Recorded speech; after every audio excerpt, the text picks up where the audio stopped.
The winter of 1962 carved Denver with a blade sharper than any the city had seen in decades. Snow didn't fall, it attacked, whipping through the alleyways behind Morrison Street like broken glass, coating everything in a silence so thick it seemed to swallow sound itself. The temperature hadn't climbed above freezing in 3 weeks, and the wind carried the kind of cold that settled into your bones and made a home there. Before we jump back in, tell us where you're tuning in from. And if this story touches you, make sure you're subscribed, because tomorrow I've saved something extra special for you. In the narrow space between Kowalski's Meat Market and the abandoned Murphy's Shoe Repair, where the dumpsters created a fortress of rusted metal and forgotten dreams, a girl crouched in the shadows. Her name was Lily Chun, though she hadn't spoken it aloud in so long she sometimes wondered if she'd imagined having one at all. 17 years old, though the streets had aged her in ways that numbers couldn't measure. Her jacket, if the torn, grease-stained fabric could still be called, that had once been blue. Now it was the color of everything she'd touched, slept on, or hidden behind, ground like the city itself. The sleeves ended 3 inches above her wrists, and the zipper had given up months ago. Underneath, a sweater with holes large enough to frame her ribs, which pressed against her skin like prison bars. The hunger had become something alive inside her, a creature with teeth and claws that gnawed at her stomach lining and whispered promises of food that never came. She'd learned to bargain with it, to make deals. If she could find half a sandwich today, she'd ignore the cramping tomorrow. If she could swallow enough melted snow, maybe the gnawing would quiet for an hour. But tonight, the creature was winning. Lily pressed her back against the brick wall, feeling the cold seep through the thin layers of clothing like water through a sieve. Her breath came in short puffs that disappeared almost instantly, as if the air itself was too cold to hold them. She pulled her knees to her chest, trying to conserve what little warmth her body still produced, and listened. The sound came from beyond the dumpsters, a low, rumbling growl that spoke of territories marked and challenges issued. Dogs, 3 of them, maybe 4, moving with the careful precision of survivors who'd learned that every meal might be their last. She'd seen them before, this pack that roamed the industrial district after dark, picking through the refuse of businesses that threw away more in a day than she'd eaten in a week. Lily knew their schedule now. They came to Morrison Street every Tuesday and Friday, just after the meat market closed, when Old Man Kowalski would toss the bones and scraps that couldn't be sold into the alley. The dogs had claimed this territory months ago, marking it with scent and ceremony, establishing a hierarchy that Lily had studied from a distance like a scholar learning a foreign language. Tonight was Friday. Tonight there would be scraps. She waited until the sounds grew closer, then closer still, until she could hear individual paws crunching through the snow. The pack leader, a German shepherd mix with scarred ears and eyes like amber stones, appeared first, nose to the ground, reading the story that the alley told in smells and traces. Behind him came a smaller dog, some kind of terrier blend with a limp that spoke of old injuries, and then 2 others whose breeds had been blurred by generations of street mixing. They moved with purpose, checking corners, sniffing for changes in their domain. Lily held her breath, pressing deeper into the shadows, becoming part of the wall itself. She'd learned this art of invisibility over the months of living between spaces, of existing in the gaps that most people never noticed. The dogs reached the dumpster behind the meat market and began their ritual investigation. The leader circled twice before approaching, establishing his authority over the territory and everything in it. The smaller dogs waited, knowing their place in the order of things, understanding that survival meant respecting the hierarchy, even when hunger made your stomach feel like it was eating itself from the inside. Lily watched them work, tearing into bags with practiced efficiency, separating the valuable from the worthless with an expertise born of necessity. A piece of gristle here, a bone with marrow there, scraps of fat that had been trimmed from cuts destined for paying customers. The dogs ate with the focused intensity of creatures who knew that every meal was a victory against the odds. She waited until they'd had their fill, until the leader had claimed his portion and the others had taken what the hierarchy allowed. Only then, when they'd begun to move on to other territories, other opportunities, did she make her move. The snow crunched under her feet despite her attempts at stealth. The sound was small, barely audible over the wind, but in the urban wilderness, where survival depended on noticing everything, it might as well have been a gunshot. The pack leader's head snapped up, eyes scanning the shadows with the intensity of a predator who'd learned that threats came from unexpected directions. Lily froze, every muscle in her body rigid with the kind of fear that comes from knowing you've crossed a line you can't uncross. The dog's gaze found her, amber eyes reflecting the distant streetlight like twin flames. For a moment, they stared at each other across the alley, predator and scavenger, both creatures of the margins, both fighting the same war against hunger. And cold. The dog's lips pulled back slightly, revealing teeth that had been sharpened by necessity and survival. Not quite a snarl, not quite a warning, but something that spoke of boundaries and consequences. The other dogs had noticed now. Forming a loose semicircle, their body language shifting from feeding to defending. Lily raised her hands slowly, the universal gesture of submission that transcended species. She'd learned this language too, the careful choreography of avoiding conflict when conflict meant death. But even as she tried to project harmlessness, her eyes remained fixed on the scattered remains near the dumpster. A piece of meat, maybe 2 inches long, had fallen from one of the bags. Fat marbled through the red, and despite the cold, she could smell the richness of it, the promise of calories and protein, and the kind of satisfaction she'd almost forgotten existed. The pack leader stepped between her and the dumpster, making his position clear. This was his territory, his food, his rules. The smaller dogs flanked him, understanding their role in the pack dynamic without needing instruction. They'd done this before, established dominance over other scavengers, other desperate creatures, who dared to challenge their claim. But Lily hadn't eaten in 3 days. The hunger creature inside her had grown beyond the point where fear could control it, beyond the point where rational thought could negotiate with desperate need. She took a step forward, then another, moving with the slow deliberation of someone who'd calculated the odds and decided that the risk was worth the potential reward. The growling started low, a rumble that seemed to come from the earth itself. The pack leader's stance shifted, weight moving to his front paws, preparing for the kind of confrontation that would be brief and decisive. But Lily didn't stop. She couldn't stop. The piece of meat was 6 feet away, then 5, then 4. Attack came without warning, the way violence always did in the spaces between civilization. The leader lunged, not to kill but to establish dominance, to remind this intruder that survival had rules and breaking them had consequences. Lily threw herself sideways, hitting the snow hard enough to drive the breath from her lungs. The dog's jaws snapped shut inches from her face, close enough that she could feel the heat of his breath and smell the metallic scent of blood on his teeth. She rolled, instinct taking over from conscious thought, and her hand closed around something. Cold and hard. A piece of bone, thick enough to serve as a club, long enough to keep the dogs at a distance.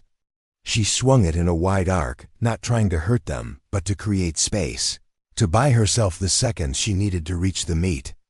Dogs circled her now, their formation tight and coordinated.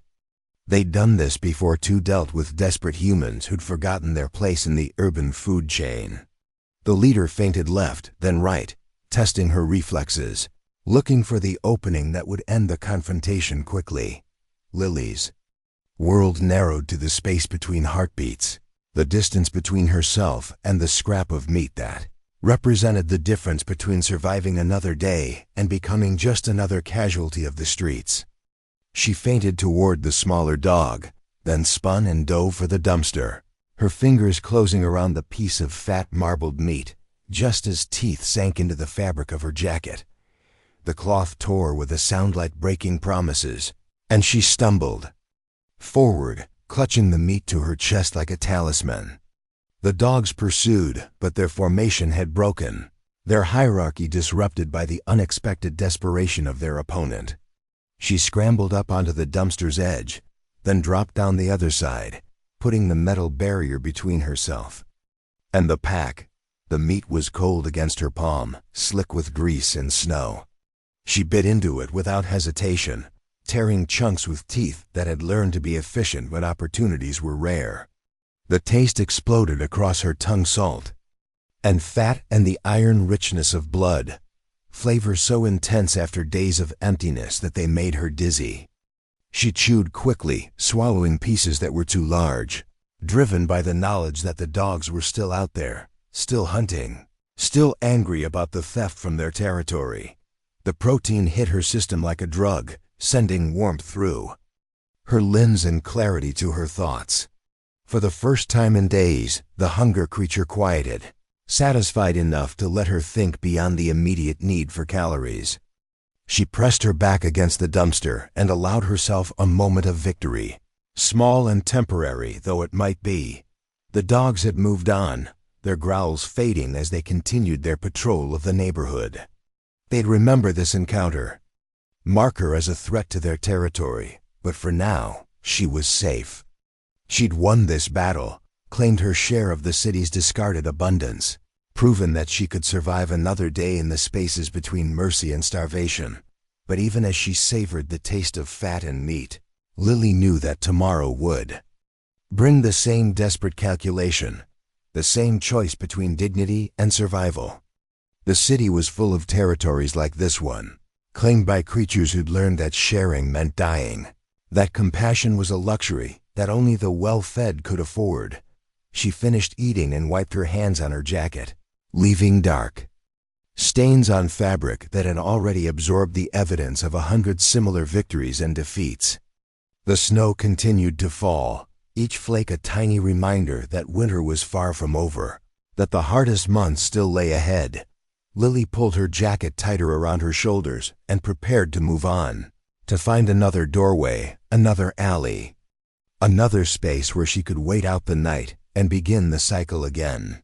Behind her, the dogs' territory returned to silence, marked only by the scattered remains of their feast and the memory of a girl who'd been desperate enough to fight for scraps. The hunger creature stirred in her stomach, temporarily satisfied, but already planning tomorrow's campaign. She'd learned to think like the dogs now, to calculate territory and hierarchy, to understand that survival meant becoming something harder than the world that tried to break you.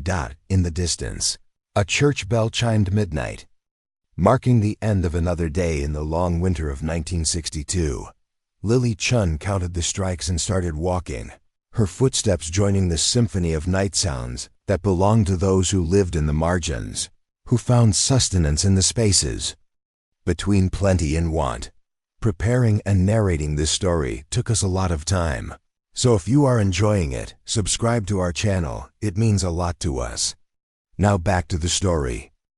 Marcus Sullivan had been training dogs for 15 years, but he'd never seen anything like what he witnessed that Friday night behind Morrison Street. From his position in the cab of his pickup truck, parked at the mouth of the alley while he waited for his escaped German Shepherd to return, he watched a scene that would replay in his mind for weeks afterward. The girl moved like smoke through the shadows, her body language speaking fluent desperation. She understood pack dynamics better than most of his paying clients, reading the dog's territorial signals with an accuracy that came from necessity rather than education. When she made her move toward the scraps, Marcus found himself leaning forward, unconsciously holding his breath as the confrontation unfolded. He'd come to this part of town tracking Rex, a 2-year-old shepherd who'd bolted during a training session at Washington Park. The dog had a history of wandering, drawn by scents and sounds that spoke to instincts older than domestication. Marcus had followed the trail through 3 neighborhoods, asking questions and following leads. Until someone at a gas station mentioned seeing a large dog heading toward the industrial district. Now, Rex sat in the passenger seat beside him, panting softly, completely unaware that his escape had led Marcus to witness something that would change everything. The girl had vanished into the maze of back alleys, leaving only footprints in the snow and the memory of her desperate courage. Marcus sat in the truck for 20 minutes after she disappeared, trying to process what he'd seen. Training dogs had taught him to read behavior, to understand the language of survival that all creatures spoke when pushed to their limits. The girl's movements had been those of someone who'd learned to navigate danger with the same precision his best-trained animals displayed. She hadn't panicked when confronted by the pack. Instead, she'd calculated, adapted, and overcome. Marcus drove home to his small ranch on the outskirts of Lakewood, but sleep proved elusive. He kept seeing the girl's face in the moment she'd bitten into that scrap of meat, not just hungry, but hollow, as if she'd been carved out from the inside. He'd worked with rescue animals who carried that same emptiness, creatures who'd forgotten what safety felt like, who approached every kindness with suspicion born from experience. The next morning brought a call from Janet Morrison, who owned the boarding kennels on Alameda Avenue. 3 of her dogs had gotten loose during the night, and she needed help tracking them down before they caused trouble in the neighborhood. Marcus loaded his equipment and drove into the city, but his mind remained fixed on the alley behind Morrison Street. He found Janet's dogs. Within 2 hours, 2 had taken shelter under a loading dock 6 blocks away, while the 3rd had been picked up by animal control and was waiting at the municipal shelter.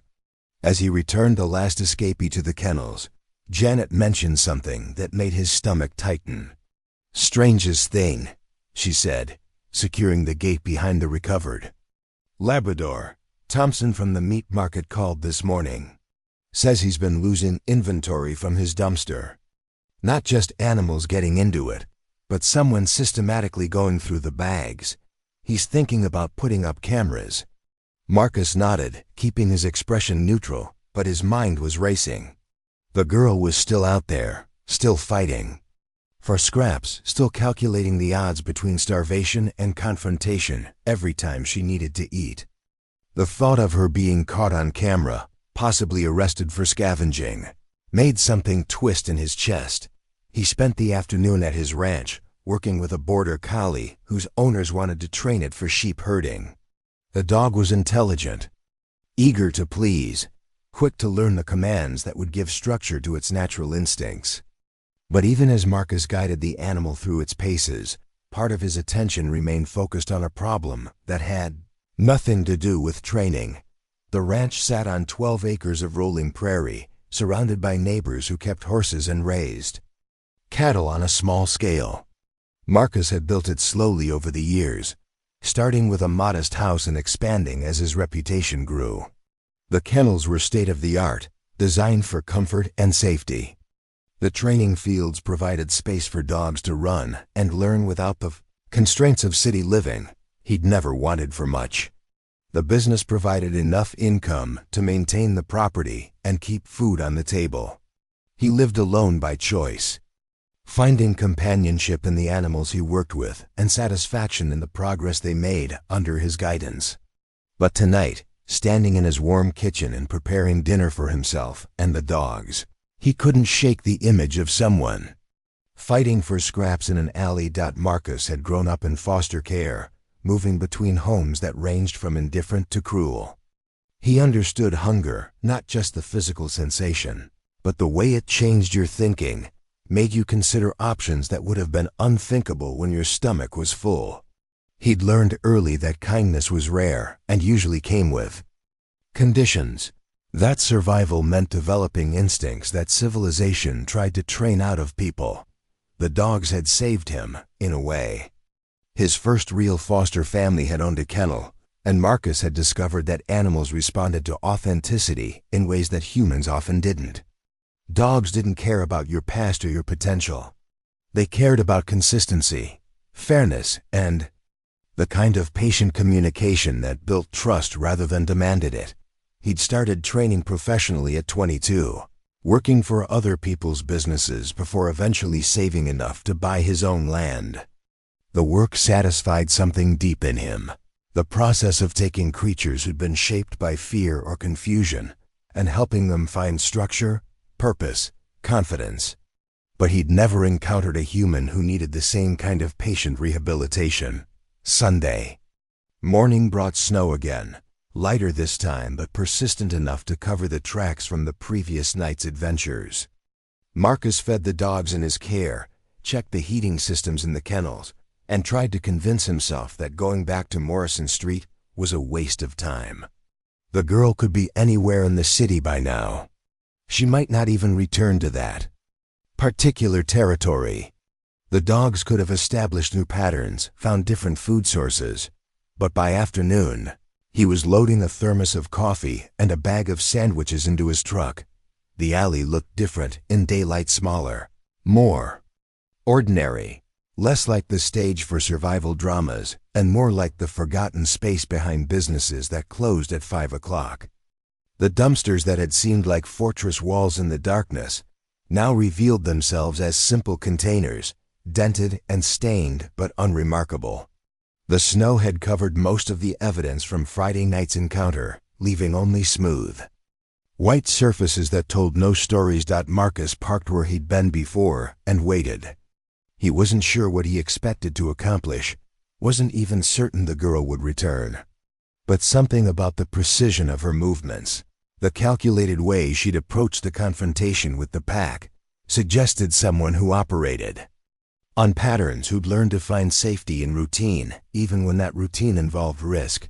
The hours passed slowly. He watched pedestrians hurry past the mouth of the alley, bundled against the cold and focused on destinations that promised warmth and shelter. A few homeless individuals appeared and disappeared, checking the dumpsters with the casual efficiency of people who knew the schedules of garbage pickup and delivery. None of them was the girl he'd seen fighting dogs for meat. As evening approached, Marcus began to question his judgment.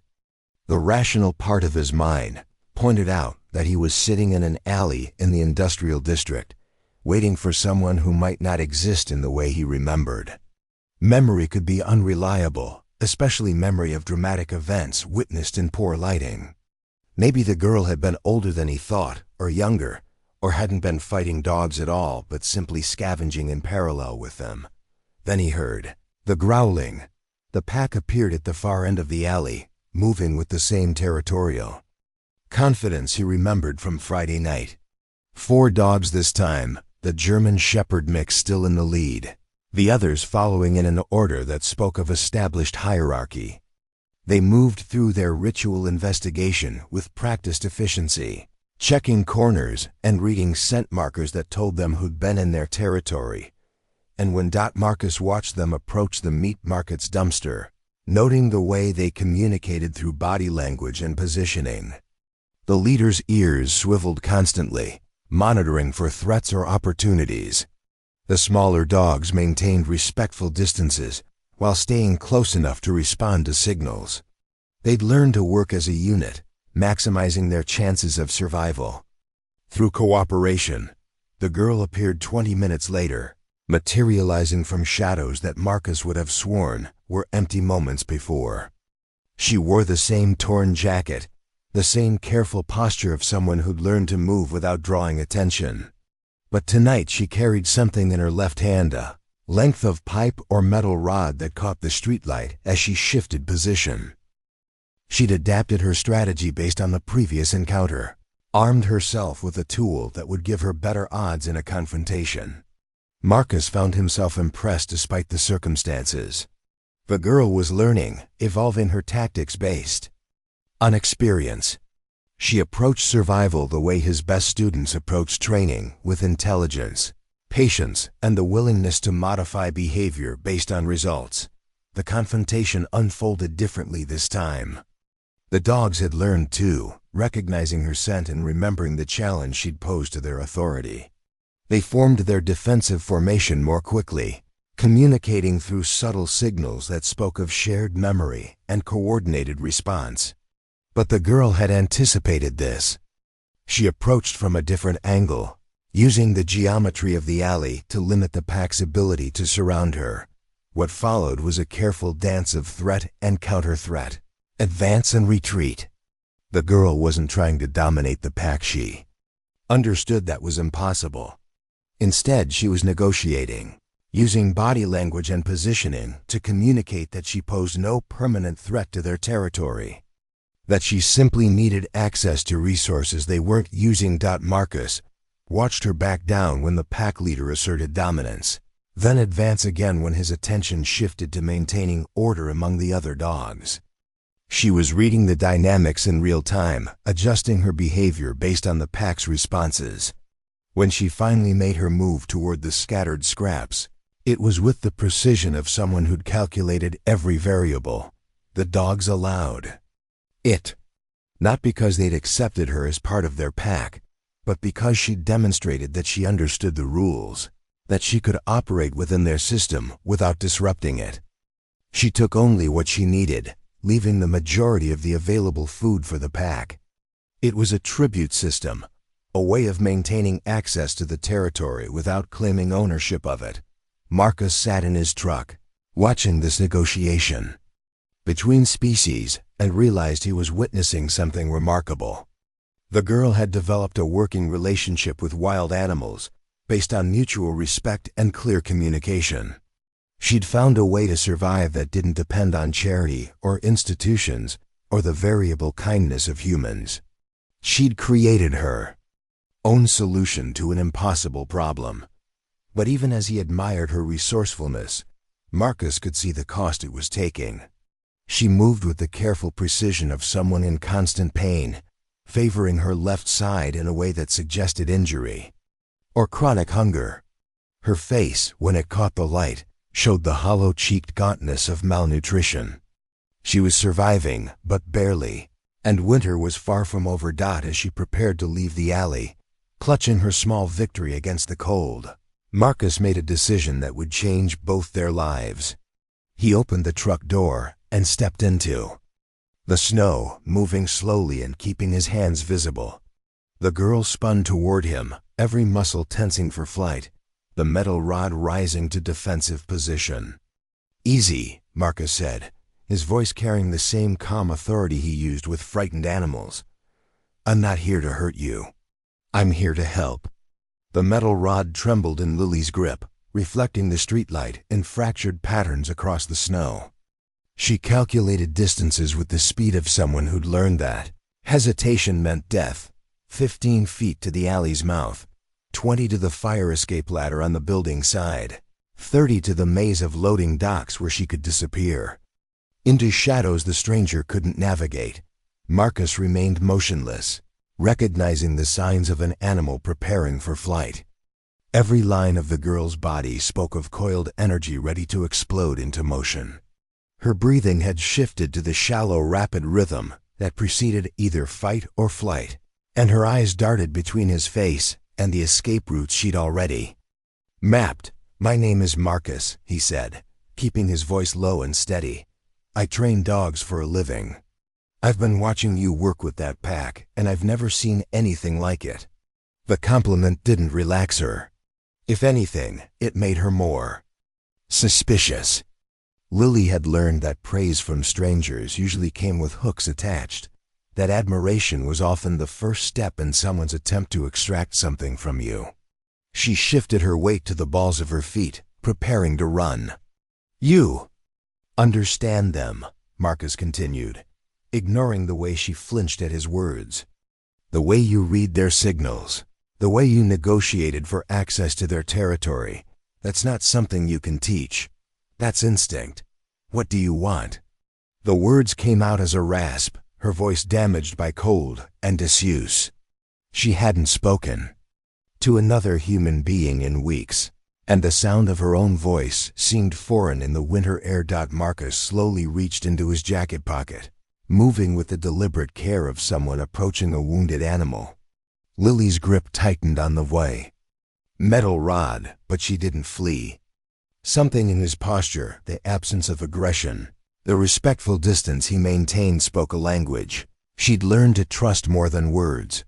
He withdrew a wrapped sandwich and placed it on the ground between them, then stepped back to his original position.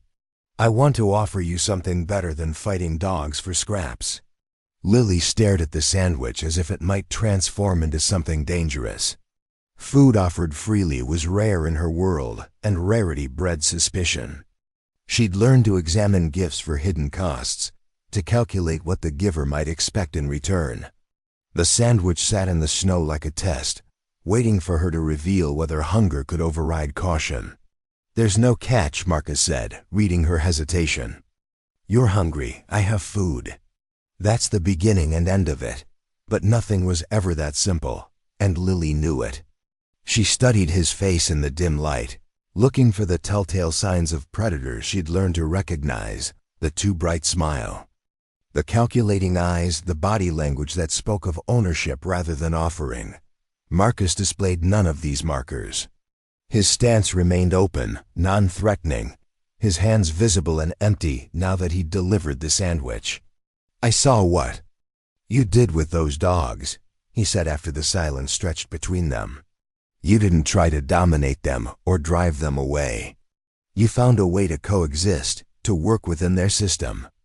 That takes intelligence and patience. It takes understanding." Lily crouched slowly, keeping her eyes on Marcus while her free hand reached for the sandwich. The bread was soft, real bread rather than the stale crusts she'd grown accustomed to.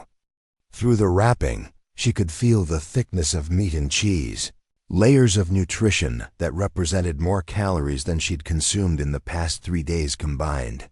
She unwrapped one corner and bit into it without standing, ready to run if Marcus moved closer.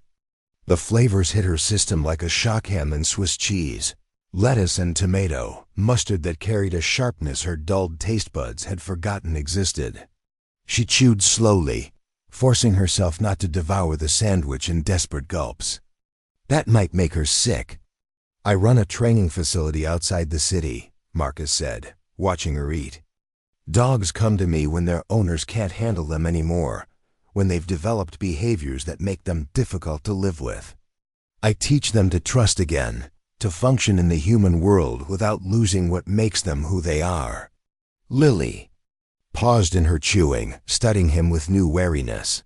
The comparison was obvious, and she didn't appreciate being categorized as another creature in need of training. The metal rod shifted in her grip, reminding Marcus that she was armed and still prepared to defend herself. "I'm not saying you need training," he clarified quickly. "I'm saying you have skills that most people spend years trying to develop.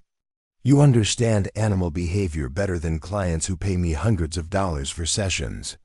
You've survived on the streets through intelligence and adaptation. Those are rare qualities." The sandwich was half gone now, and with nutrition came clearer thinking. Lily found herself analyzing Marcus's approach with the same attention she'd given to the dog pack's hierarchy. He wasn't pushing for immediate trust or demanding information she wasn't ready to share. Instead, he was establishing credentials, demonstrating value, creating a foundation for potential cooperation. "What exactly are you offering?" she asked, finishing the last bite and immediately missing the weight of food in her stomach. Marcus reached into his truck and withdrew a thermos, unscrewing the cap and pouring steaming coffee into the metal cup. The smell of it carried across the cold air, rich and warm and promising. He set the cup next to where the sandwich had been and stepped back again. "Work," he said simply. "I need someone who understands animals, who can read their signals and respond appropriately. Most of my assistants are good with dogs they know, but they struggle with the difficult cases, the ones who've been traumatized or abandoned, the ones who don't trust easily." Lily stared at the coffee cup, steam rising from its surface like visible warmth. Work meant structure, schedules, expectations. It meant answering questions about her past and providing references she didn't have. It meant existing in systems designed for people who lived in houses and had social security, numbers, and could prove they belonged somewhere. "I don't have experience," she said. Not the kind you could put on paper. Experience comes in different forms, Marcus replied. You've been surviving in the same environment as those dogs, using the same skills, following the same rules. You understand the psychology of creatures who've learned that humans can't. Be trusted, who approach every interaction with suspicion. That's exactly the kind of experience I need. The coffee was real, Lily discovered when she finally retrieved the cup. Not the burnt dregs from a diner's pot that had been sitting too long, but fresh coffee with cream already added, sweet enough to cut the bitterness without masking the rich flavor. She wrapped her fingers around the metal cup, absorbing the combo. Heat through her gloves. Where would I live? The question surprised her. She hadn't consciously decided to consider his offer, but her mind had already begun calculating practical details. There's a small apartment above the kennels, Marcus said. Nothing fancy, but it's warm and private. Comes with the job, along with meals and a salary. An apartment. Walls and a door that locked from the inside. Heat that didn't depend on finding. Shelter or burning scraps in a metal drum. The concept felt surreal after months of measuring her life in terms of hours survived and calories obtained. I don't have identification, she admitted. No references. No permanent address. Marcus nodded as if this was exactly what he'd expected to hear. We can work around those things. There are ways to establish identity for people who need a fresh start. It takes time, but it's possible. The dogs had returned to their patrol of the alley, giving the humans a wide berth, but maintaining surveillance of their territory. Lily watched them move with coordinated precision, each animal knowing its role in the pack's survival strategy. They'd adapted to city life by developing systems that worked within the urban environment while preserving their essential nature, maybe. Adaptation didn't have to mean losing everything that made you who you were. This isn't charity, Marcus said, correctly reading her hesitation. I need help with the business, and you have skills that would be valuable. It's a trade your abilities for security and compensation. Nothing more complicated than that. But everything was more complicated than that, and they both knew it. Taking his offer meant trusting a stranger with her survival, abandoning the hard-won knowledge of how to exist independently for the promise of something better. It meant believing that someone would follow through on commitments made to a person. With no legal existence and no way to enforce agreements, the wind picked up, driving snow across the alley in spirals that stung exposed skin and reminded Lily that winter was far from over. The coffee was warming her from the inside, but her feet had lost feeling despite the layers of newspaper she'd stuffed into her boots. Her jacket provided minimal protection against the cold, and the metal rod in her hand was starting to freeze.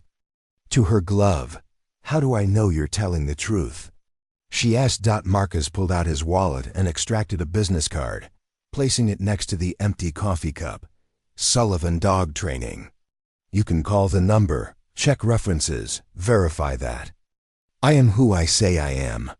There's also an address you can visit the facility, see the setup, meet some of the dogs I work with. The business card felt substantial between her fingers, embossed lettering on quality paper that spoke of legitimate enterprise. But legitimacy didn't guarantee good intentions, and Lily had learned to be suspicious of things that seemed too convenient, too perfectly timed to her desperation. I need time to think, she said, pocketing the card. Of course.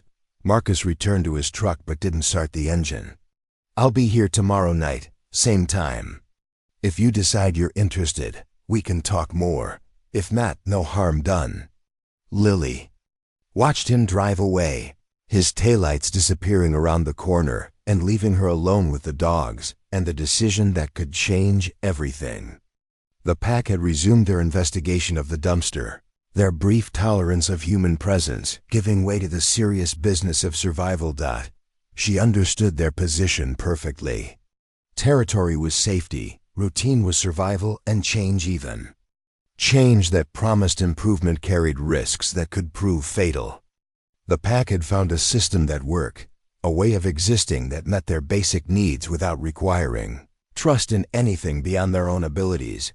But as she made her way through the alleys toward the abandoned building where she'd been sleeping, Lily found herself thinking about the apartment above the kennels.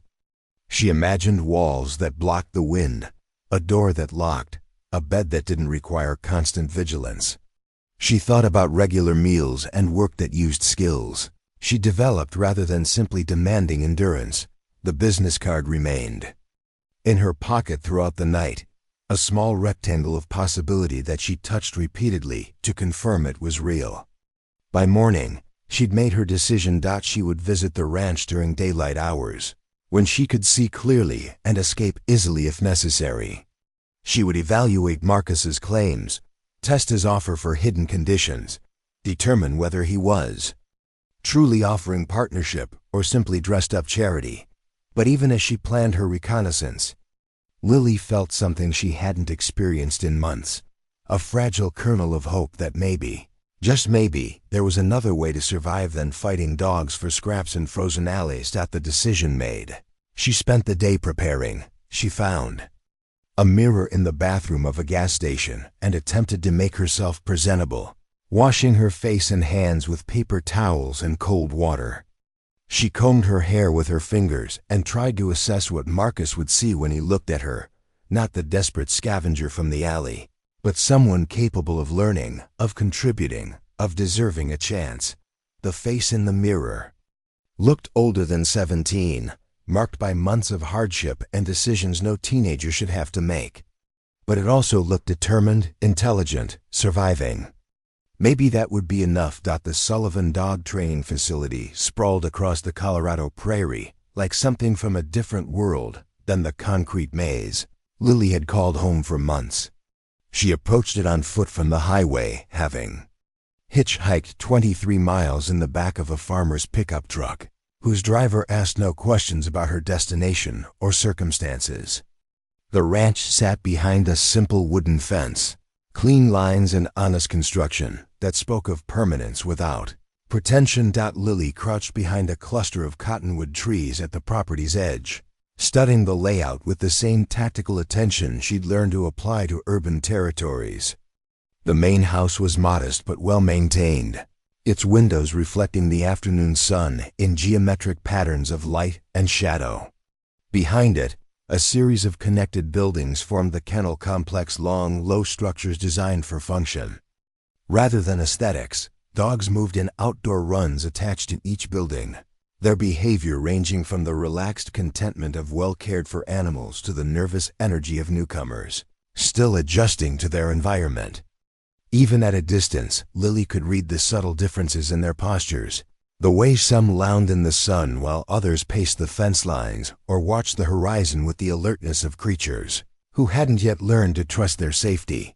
A woman emerged from one of the kennel buildings, carrying a bucket and moving with the efficient purpose of someone who understood that animal care operated on schedules that couldn't be negotiated. She was older than Lily, maybe mid-30s, with graying hair pulled back in a practical ponytail and clothing that prioritized durability over fashion. The dogs responded to her presence with tail wags and excited barking, the kind of greeting reserved for pack members who'd proven their reliability. Lily watched the woman work her way through the kennels, distributing food and checking water bowls with the systematic attention of someone who'd developed routines based on experience. She paused at certain runs longer than others, paying extra attention to animals whose body language suggested anxiety or illness. The care she displayed wasn't the detached professionalism of someone simply doing a job, but the invested concern of someone who genuinely cared about the welfare of her charges. The sound of an approaching vehicle made Lily press deeper into the cover of the trees. Marcus's pickup truck appeared on the gravel road that led to the ranch, kicking up dust that caught the afternoon light like golden smoke. He parked near the main house and climbed out, immediately greeted by the chorus of barking that announced his arrival to every dog on the property. Lily had spent hours deciding whether to make this trip, weighing the risks of leaving her familiar territory against the potential rewards of investigating Marcus's offer. Street survival had taught her to be suspicious of anything that seemed too good to be true, but it had also taught her to recognize genuine opportunities when they appeared. The business card in her pocket had worn soft from handling, and she'd memorized every detail on it during the sleepless night she'd spent considering her options. Now, watching Marcus move through the kennels with the same calm authority he'd displayed in the alley, she began to believe that his offer might be legitimate. He moved among the dogs without fear or hesitation, reading their signals and responding appropriately to each animal's individual needs. A nervous border collie received gentle encouragement, while a dominant Rottweiler got firm correction delivered without anger or intimidation. The woman, his assistant, Lily, assumed, approached Marcus with a clipboard and what appeared to be a report on the day's activities. They stood near the central building, close enough that Lily could see their body language, but too far away to hear their conversation. The interaction was professional but comfortable, the dynamic of people who'd worked together long enough to develop efficient communication patterns. Lily remained hidden until late afternoon, studying the rhythm of the ranch like she'd once studied the schedules of garbage pickup and police patrols in the city. The facility operated with clockwork precision: feeding times, exercise periods, training sessions that moved different groups of dogs through structured activities, designed to build confidence and obedience. But it was the quality of care that impressed her most. These weren't animals being warehoused or processed through a system. Each dog received individual attention based on its specific needs and temperament. She watched Marcus work with a German Shepherd that showed signs of aggression, using patient repetition and positive reinforcement to modify behavior that had probably made the animal difficult to place in a home. The session lasted an hour, with Marcus never raising his voice or showing frustration despite the dog's initial resistance to commands. By the end, the Shepherd was responding to basic instructions and even accepting treats from Marcus's hand. Small victories that represented significant progress for an animal that had likely been labeled as problematic by previous handlers. As the sun began to set, casting long shadows across the training fields, Lily made her decision. She would reveal herself, test Marcus's reaction to her unannounced visit, and determine whether his offer extended beyond the controlled environment of their first meeting. She rose from her hiding place and walked toward the main gate, her approach calculated to be visible but non-threatening. Marcus spotted her before she reached the fence, his head turning toward her movement with the alertness of someone who'd learned to monitor his environment. But instead of alarm or suspicion, his expression showed recognition followed by what might have been relief. He said something to his assistant, who glanced toward Lily with curiosity rather than concern, then began walking in her direction. "You came," he said when he reached the gate, his tone suggesting he hadn't been entirely certain she would follow through on investigating his offer. "I wanted to see if what you told me was true," Lily replied, maintaining the careful distance that had become second nature during months of survival. Marcus nodded and opened the gate, stepping aside to let her enter the property. "I hoped you would. Come on, I'll show you around." The tour began at the kennels, where Marcus introduced her to the dogs currently in his care. Each animal had a story. The retriever mix who'd been returned by 3 different families for destructive behavior, the pit bull who'd been seized from a fighting ring and needed to learn that humans could be trusted, the elderly beagle whose owner had died and left her confused and grieving. Marcus shared these histories without melodrama or manipulation, simply providing context that explained each dog's current needs and training goals. Lily found herself drawn into the stories, recognizing in these animals the same themes of abandonment, trauma, and adaptation that had shaped her own experience. "This is Sarah," Marcus said, introducing his assistant as they moved through the facility. "She's been with me for 4 years, handles most of the daily care and basic training." Sarah extended her hand with a smile that seemed genuine rather than forced. Marcus mentioned he might be bringing on additional help. Have you worked with dogs before? Not professionally, Lily replied, accepting the handshake despite her usual reluctance to engage in casual physical contact. But I've spent time around them. Sometimes that's better than formal training, Sarah said. Dogs respond to authenticity more than technique. Marcus can teach you the technical skills, but you either understand animal psychology or you don't. They concluded the tour at the apartment Marcus had mentioned, a small but complete living space built above the main kennel building. The room was furnished simply but comfortably, a bed, a dresser, a small kitchen area with basic appliances, and a bathroom with hot water and clean towels. To Lily, who'd been sleeping in doorways and abandoned buildings, it looked like luxury. The rent comes out of your salary, Marcus explained, but it's reasonable. You'd have privacy and independence while still being close enough to help with emergency situations that might arise with the dogs. Lily walked to the window and looked out over the training fields, where the last light of day was painting the prairie grass in shades of gold and amber. In the distance, the mountains rose like a promise of permanence, unchanging landmarks in a world that had taught her to expect constant motion and instability. What would my actual duties be? She asked, turning back to face Marcus. Initially, basic care, feeding, cleaning, exercise. But I think you'd pick up the training aspects quickly. You already understand pack dynamics and animal communication better than most people I've worked with. With some instruction on technique and safety procedures, you could probably handle the rehabilitation cases that require more specialized attention. The offer was more generous than Lily had dared to hope, but generosity made her suspicious. Why me?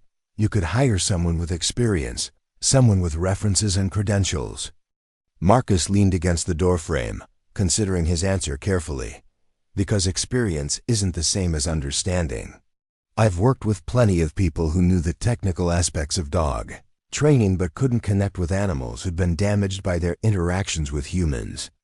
You've lived through the same kind of experiences that traumatize these dogs. You understand survival, adaptation, the process of learning to trust again. And if it doesn't work out, then we figure out what went wrong and try to fix it. If it still doesn't work, you leave with enough money to get yourself established somewhere else. But I don't think it will come to that. Lily spent another hour at the ranch, asking questions about schedules, responsibilities, and expectations.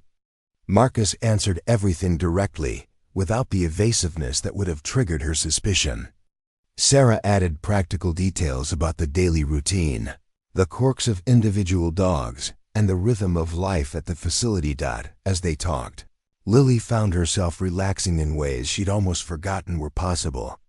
The conversation felt normal, professional, focused on practical matters rather than survival strategies. These people weren't asking her to prove her worthiness or justify her existence. They were treating her like someone capable of learning and contributing, someone whose abilities had value. When she finally prepared to leave, Marcus walked her to the gate and handed her a key attached to a simple metal ring. The apartment key, he explained. In case you decide you want to start tomorrow. Lily stared at the key, feeling its weight in her palm. Such a small object, but it represented the possibility of transformation, of trading the exhausting uncertainty of street life for the structured predictability of honest work. I need one more night to think about it, she said, pocketing the key next to the business card that had brought her here. Take all the time you need, Marcus replied. But remember, winter's only going to get worse, and those dogs in the alley aren't going to get more generous with their territory. The ride back to the city came courtesy of a delivery truck whose driver was heading to Denver for a late pickup. Lily sat in the passenger seat, watching the ranch disappear behind them, and tried to imagine herself as someone who lived in that apartment, who worked with those dogs, who had a purpose beyond simply surviving until tomorrow. The city welcomed her back with its familiar soundtrack of traffic and sirens, its maze of alleys and doorways that had sheltered her through the hardest months of her life. But tonight, even the urban landscape looked different. The buildings seemed smaller, less permanent, more like obstacles to be navigated rather than the real totality of her world. She spent her final night on the streets, in a loading dock near the train yards, listening to the distant sound of freight. Cars coupling and uncoupling in the classification yard. The rhythm was oddly comforting, a mechanical heartbeat that spoke of movement and destination, of cargo traveling from one place to another with purpose and intention. By morning, she'd made her decision. She would return to the ranch, try Marcus's offer, and see if someone who'd learned to survive by fighting dogs for scraps could transform herself into someone who helped heal the damage that abandonment and cruelty inflicted on trusting creatures. Key in her pocket felt warm against her fingers as she began the journey back to the Sullivan Dog Training Facility, carrying nothing but the clothes on her back and the hope that maybe, finally, she'd found a place where her particular combination of hardness and understanding could serve a purpose larger than simple survival. The prairie stretched ahead of her, vast and open and full of possibilities she was only beginning to imagine. The apartment above the kennels smelled like pine soap and fresh laundry, scents so foreign to Lily's recent experience that they almost overwhelmed her senses. She stood in the doorway for several minutes before crossing the threshold, studying the space like she'd once studied alleyways for potential threats or escape routes. But here, the analysis was different, cataloging comforts rather than dangers, possibilities rather than pitfalls. A note waited on the small kitchen table, written in Marcus's careful handwriting. "Welcome home. Take today to settle in, Sarah. We'll show you the morning routine tomorrow at 6 a.m. There's food in the refrigerator, and clean clothes in the dresser that should fit approximately. No pressure, just possibilities." And Lily read the note 3 times, focusing on the word home until its meaning seemed to shift and expand. She'd lived in foster homes, group homes, temporary shelters, but none of those places had ever been described to her as home without conditions attached. Here was someone using the word casually, as if her belonging was already assumed rather than something she needed to earn. The refrigerator contained milk that hadn't soured, bread without mold spots, sandwich meat that smelled fresh, and vegetables that still retained their color and firmness. Lily assembled a meal mechanically, her hands moving through the motions while her mind struggled to process the abundance. 6 months ago, this would have been normal. Now it felt like stepping into someone else's life. She ate slowly, forcing herself to taste each bite rather than consuming it with the desperate efficiency that hunger had taught her. The flavors were clean and distinct, the sharp bite of mustard, the salt of ham, the crispness of lettuce that hadn't wilted in the cold. Food as pleasure rather than mere survival, a concept she'd almost forgotten existed. The clothes in the dresser were practical rather than fashionable work jeans, flannel shirts, thermal underwear designed for Colorado winters. Everything was new, tags still attached, sized to fit someone of Lily's approximate dimensions. Marcus had invested in her success before knowing whether she'd even accept his offer, a gesture of faith that made something tight in her chest begin to loosen. Her first shower in the apartment's bathroom lasted 45 minutes. Lily stood, underwater hot enough to turn her skin pink, letting the steam carry away months of accumulated grime and the persistent chill that had settled into her bones. She used the provided shampoo twice, watching gray water spiral down the drain like evidence of a life she was washing away. When she finally emerged, wrapped in a towel that was thick and soft rather than threadbare, Lily barely recognized the person in the mirror. Clean skin revealed features that malnutrition had sharpened, but not destroyed. Her dark hair, freed from the matted tangles of street life, fell past her shoulders in waves that caught the bathroom light. She looked younger than she had in months, but also somehow more substantial, as if proper nutrition and basic hygiene had restored not just her appearance, but her fundamental existence. The first night in a real bed proved more challenging than sleeping on concrete had been. The mattress was too soft, the silence too complete, the safety too unfamiliar for her nervous system to accept. Lily lay awake listening for threats that never materialized, checking the locks repeatedly, positioning herself where she could see both the door and the window. Sleep, when it finally came, was shallow and fragmented, interrupted by dreams of dogs in alleys and the sound of footsteps that might belong to people who meant her harm. Morning arrived with the gentle cacophony of 43 dogs beginning their day. Barking, whining, the scratch of claws on concrete, the rattle of food bowls being moved. Sounds that spoke of routine and expectation rather than the chaos Lily had grown accustomed to associating with survival. She dressed in the new work clothes and made her way downstairs, where Sarah was already moving through the kennels with systematic efficiency. "First day jitters?" Sarah asked, noting Lily's careful posture and the way her eyes constantly scanned for potential problems.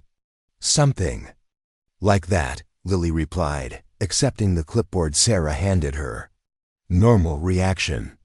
This place can be overwhelming at first. So many animals, so many individuals needs to keep track of. But you'll develop routines that make it manageable. Today we'll start with the basics: feeding schedules, cleaning protocols, recognizing signs of illness or distress." The morning routine began at 5:30 with medication for dogs requiring special treatment. An arthritic golden retriever named Chester received anti-inflammatory pills hidden in cheese, while a nervous rescue named Pixie got anxiety medication that helped her cope with the stress of rehabilitation. Sarah explained each case as they worked, providing context that helped Lily understand not just what they were doing, but why. Specific protocols had been developed. Feeding time revealed the individual personalities of the dogs in ways that surprised Lily. She'd expected competition, aggression, the kind of resource guarding she'd witnessed in the alley pack. Instead, she found animals who'd learned to trust that meals would come regularly, who could afford to be patient because their next opportunity to eat wasn't uncertain. Some dogs ate with methodical precision, others with enthusiastic speed. A few required hand feeding due to medical conditions or anxiety issues that made normal eating difficult. Lily found herself naturally adapting her approach to each animal's needs, reading their body language and adjusting her behavior accordingly. "You're a natural at this," Sarah observed as Lily successfully convinced a traumatized pit bull mix to accept food from her hand.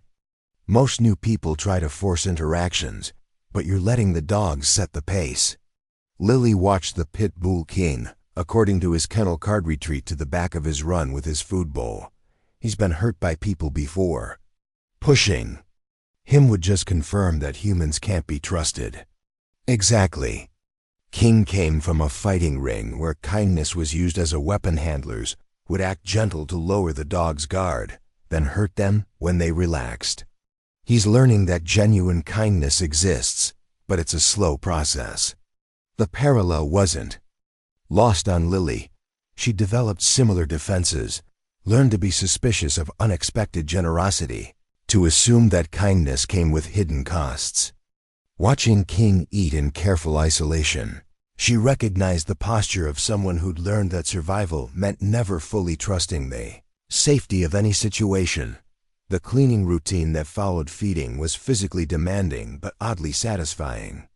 Each kennel required fresh water, clean bedding, and removal of waste tasks that seemed menial but provided the foundation for everything else the facility accomplished. Clean, comfortable environments allowed the dogs to focus on rehabilitation rather than basic survival needs. Lily found rhythm in the repetitive work, the systematic progression from one kennel to the next, creating structure that her chaotic recent life had lacked. There was dignity in the labor, purpose in maintaining spaces where damaged creatures could begin to heal. She worked steadily, noting which dogs sought interaction and which preferred to be left alone, building mental files on individual temperaments and needs. The first training session she observed involved a young German shepherd named Atlas who'd been returned by his adoptive family for destructive behavior. Marcus worked with the dog in a fenced training area, using positive reinforcement to teach basic commands while addressing the underlying anxiety that drove the destructive activities. "He's not being malicious," Marcus explained as Atlas successfully completed a stay command. "He's bored and understimulated." German shepherds need jobs, mental challenges. When they don't get appropriate outlets for their intelligence, they create their own entertainment. Lily watched Marcus guide Atlas through increasingly complex exercises, each success building the dog's confidence while channeling his energy into productive activities. The transformation was subtle but visible. Atlas's posture shifted from nervous energy to focused attention, his responses becoming more reliable as he learned to trust that correct behavior would be rewarded rather than ignored. "Could I try working with him?" Lily asked when the session concluded. Marcus studied her for a moment, then handed her the treat pouch and training clicker. "Start with something simple. Ask for a sit. Click when he does it, then reward immediately. The timing is crucial. The click has to happen the instant he performs the behavior you want." Atlas responded to Lily's commands with the same attention he'd given Marcus, but she noticed subtle differences in his body language. The dog seemed more relaxed with her, less concerned about making mistakes. She realized that her own recent experience with rehabilitation might be communicating something that Atlas recognized. The understanding that learning new behaviors was a process that required patience with setbacks. The afternoon brought individual attention. When dogs who'd been isolated due to behavioral issues received one-on-one interaction designed to rebuild their confidence around humans. Lily found herself assigned to work with a border collie mix named Scout, who developed extreme shyness after being abandoned by his previous owners. Scout cowered in the corner of his kennel when Lily entered, his body language screaming trauma and mistrust. She settled on the floor without trying to approach him, simply sharing the space while reading from a book Sarah had given her about canine psychology. The technique was counterintuitive, ignoring the dog to help him learn that her presence didn't automatically mean demands would be placed on him. 20 minutes passed before Scout showed the first sign of curiosity, lifting his head to study this human who wasn't insisting on interaction.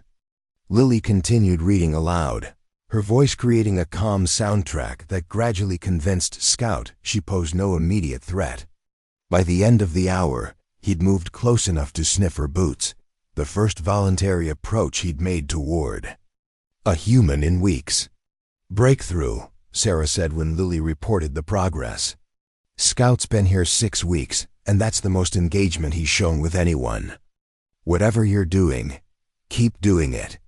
The praise felt strange after months of existing without recognition or encouragement. Lily had grown accustomed to measuring success in terms of mere survival, finding food, avoiding danger, making it through another night. Now she was being acknowledged for skills she hadn't realized she possessed, for abilities that had value beyond keeping herself alive. Evening brought feeding time again, and Lily noticed how differently she moved through the kennels compared to that morning. The initial overwhelming complexity had resolved into recognizable patterns. She knew which dogs needed medication with their meals, which required special diets, which would try to escape when their kennel doors opened. Information that had seemed impossibly complex 12 hours earlier now felt manageable, even routine. Marcus found her cleaning the last set of water bowls as the sun began to set across the prairie. "How was the first day?" "Harder than I expected," Lily admitted, "but also easier, if that makes sense." Perfect sense. The work itself isn't complicated, but learning to care about this many individual creatures can be emotionally exhausting. "You did well today. Sarah says you have natural instincts for reading animal behavior."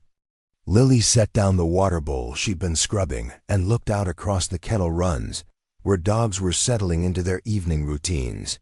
Some curled up on their beds, others maintained vigilant watches of their territories. Each animal was responding to the end of day according to its own personality and history, but all of them showed signs of basic contentment that spoke of needs being met. "They trust the routine," she observed. "They know what to expect, when it will happen, who they can depend on. That must be something like peace." Marcus nodded, following her gaze across the facility they'd spent the day maintaining together. "Trust is the foundation of everything else we do here. Without it, no real healing can happen." That night, Lily fell asleep more easily than she had the night before. The sounds of the kennels had become familiar rather than foreign, a soundtrack of contained safety rather than potential danger. For the first time in months, she slept deeply enough to dream of something other than survival, imagining instead a future where her days were measured in small victories and steady progress rather than desperate calculations and narrow escapes. Outside her window, the dogs settled into their own rest, secure in the knowledge that tomorrow would bring food, attention, and the patient work of learning to trust again. In the apartment above them, a girl who'd fought those same battles was discovering that healing was possible, that there were people willing to invest in damaged creatures without demanding immediate returns.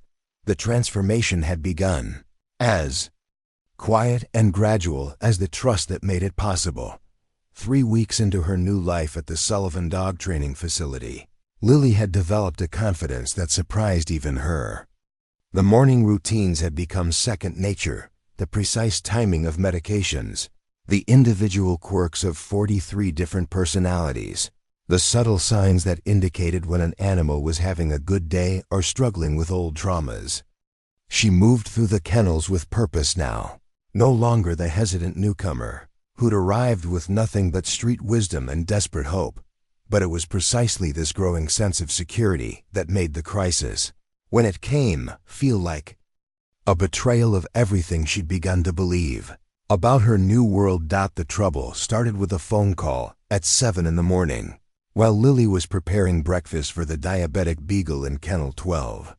Marcus answered with his usual professional greeting, but his tone shifted quickly from pleasant efficiency to tense concern. Lily couldn't hear the words, but she could read the change in his posture, the way his free hand raked through his hair in a gesture she'd learned to associate with serious problems. "When?" Marcus asked, then listened for a long moment. "No, I understand. Yes, we'll cooperate fully. Yes, I know what's at stake."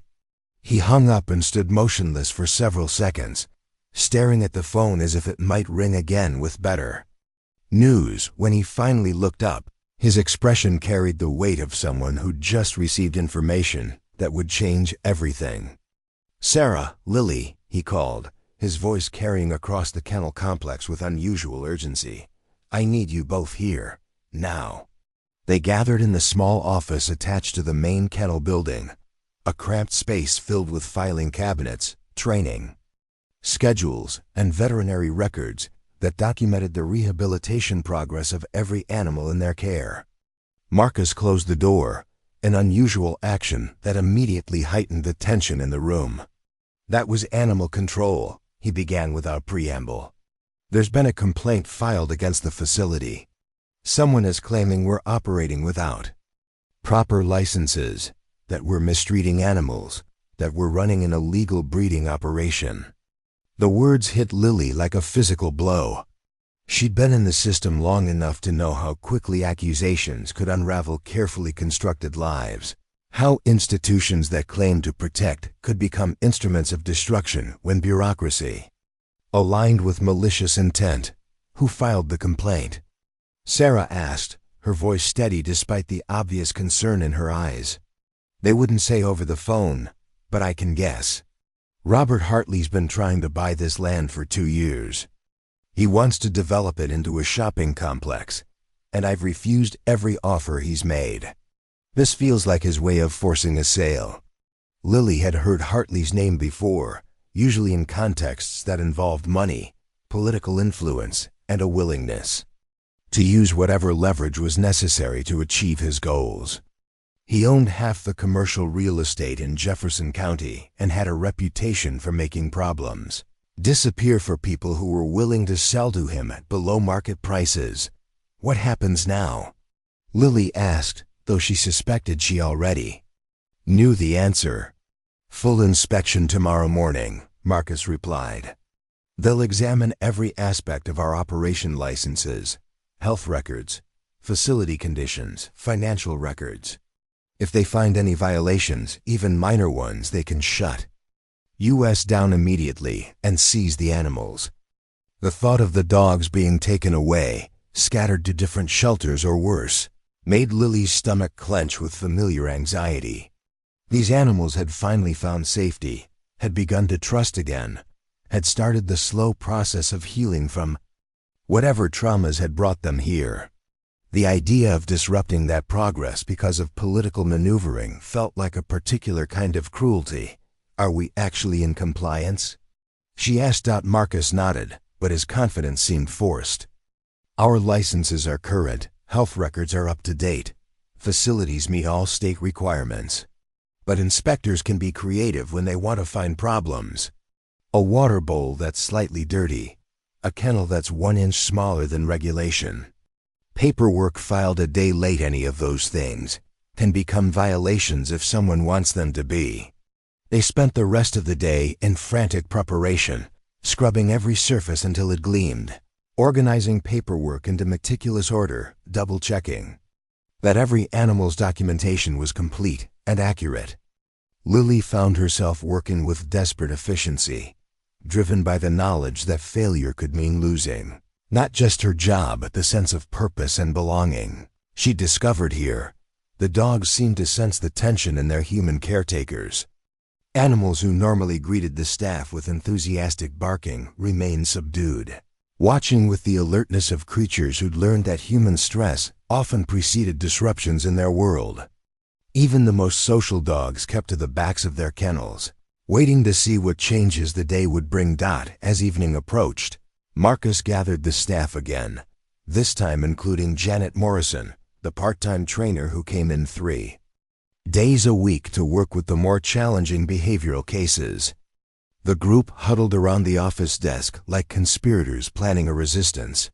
"There's something else," Marcus said, his voice carrying a weight that made everyone lean forward.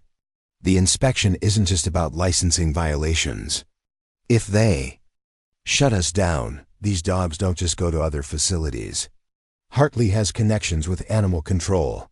He's been pushing for policies that classify behavioral rehabilitation as unnecessary expense. Most of these animals would be euthanized within a week." The silence that followed was profound and terrible. Lily looked around the circle of faces, Sarah with her graying hair and calloused hands that spoke of years of patient animal care, Janet with her specialized knowledge of trauma recovery, Marcus with his quiet authority and genuine commitment to healing. These people had dedicated their lives to saving creatures that society had written off as too damaged or too difficult to help. "We won't let that happen," Sarah said finally, her voice carrying steel despite its quietness. "What choice do we have?" Janet asked. "If they want to shut us down, they'll find a way. Hartley has too much influence, too many connections." Lily found herself speaking before she'd consciously decided to contribute to the conversation. "Maybe we don't fight them directly. Maybe we make shutting us down more expensive than leaving us alone."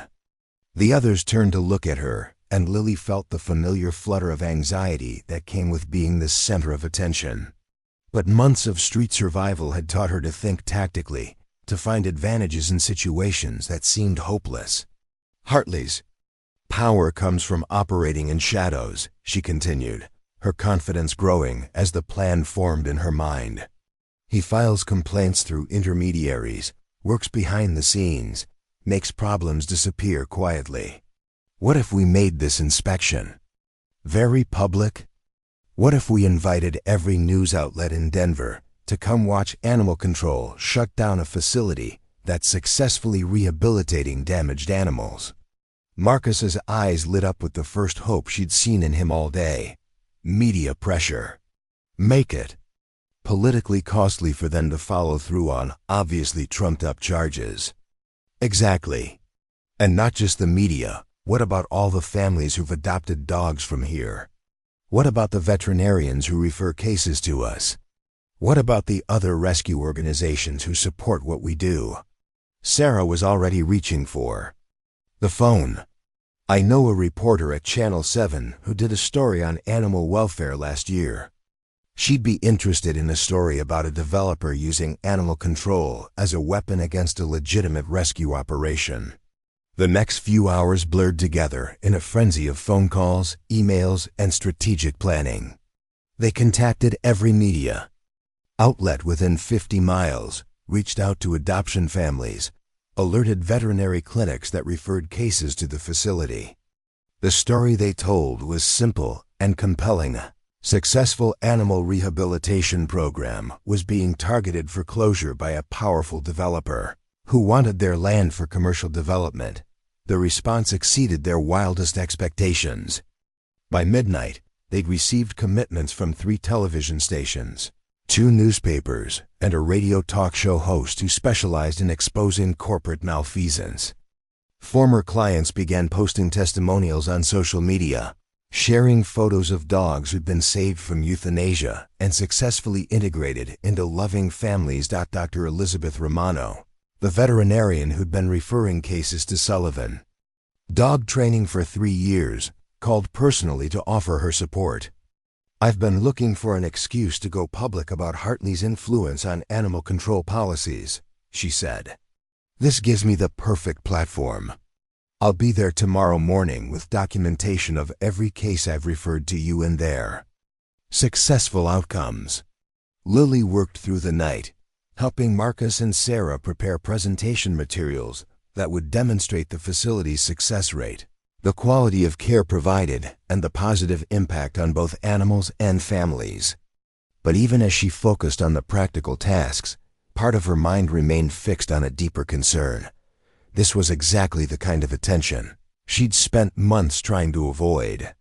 Media scrutiny, official investigation, the possibility that someone might start asking questions about her background or immigration status. She'd built her new life on the assumption that she could remain invisible within the legitimate structure Marcus had provided. Now that invisibility was about to be shattered.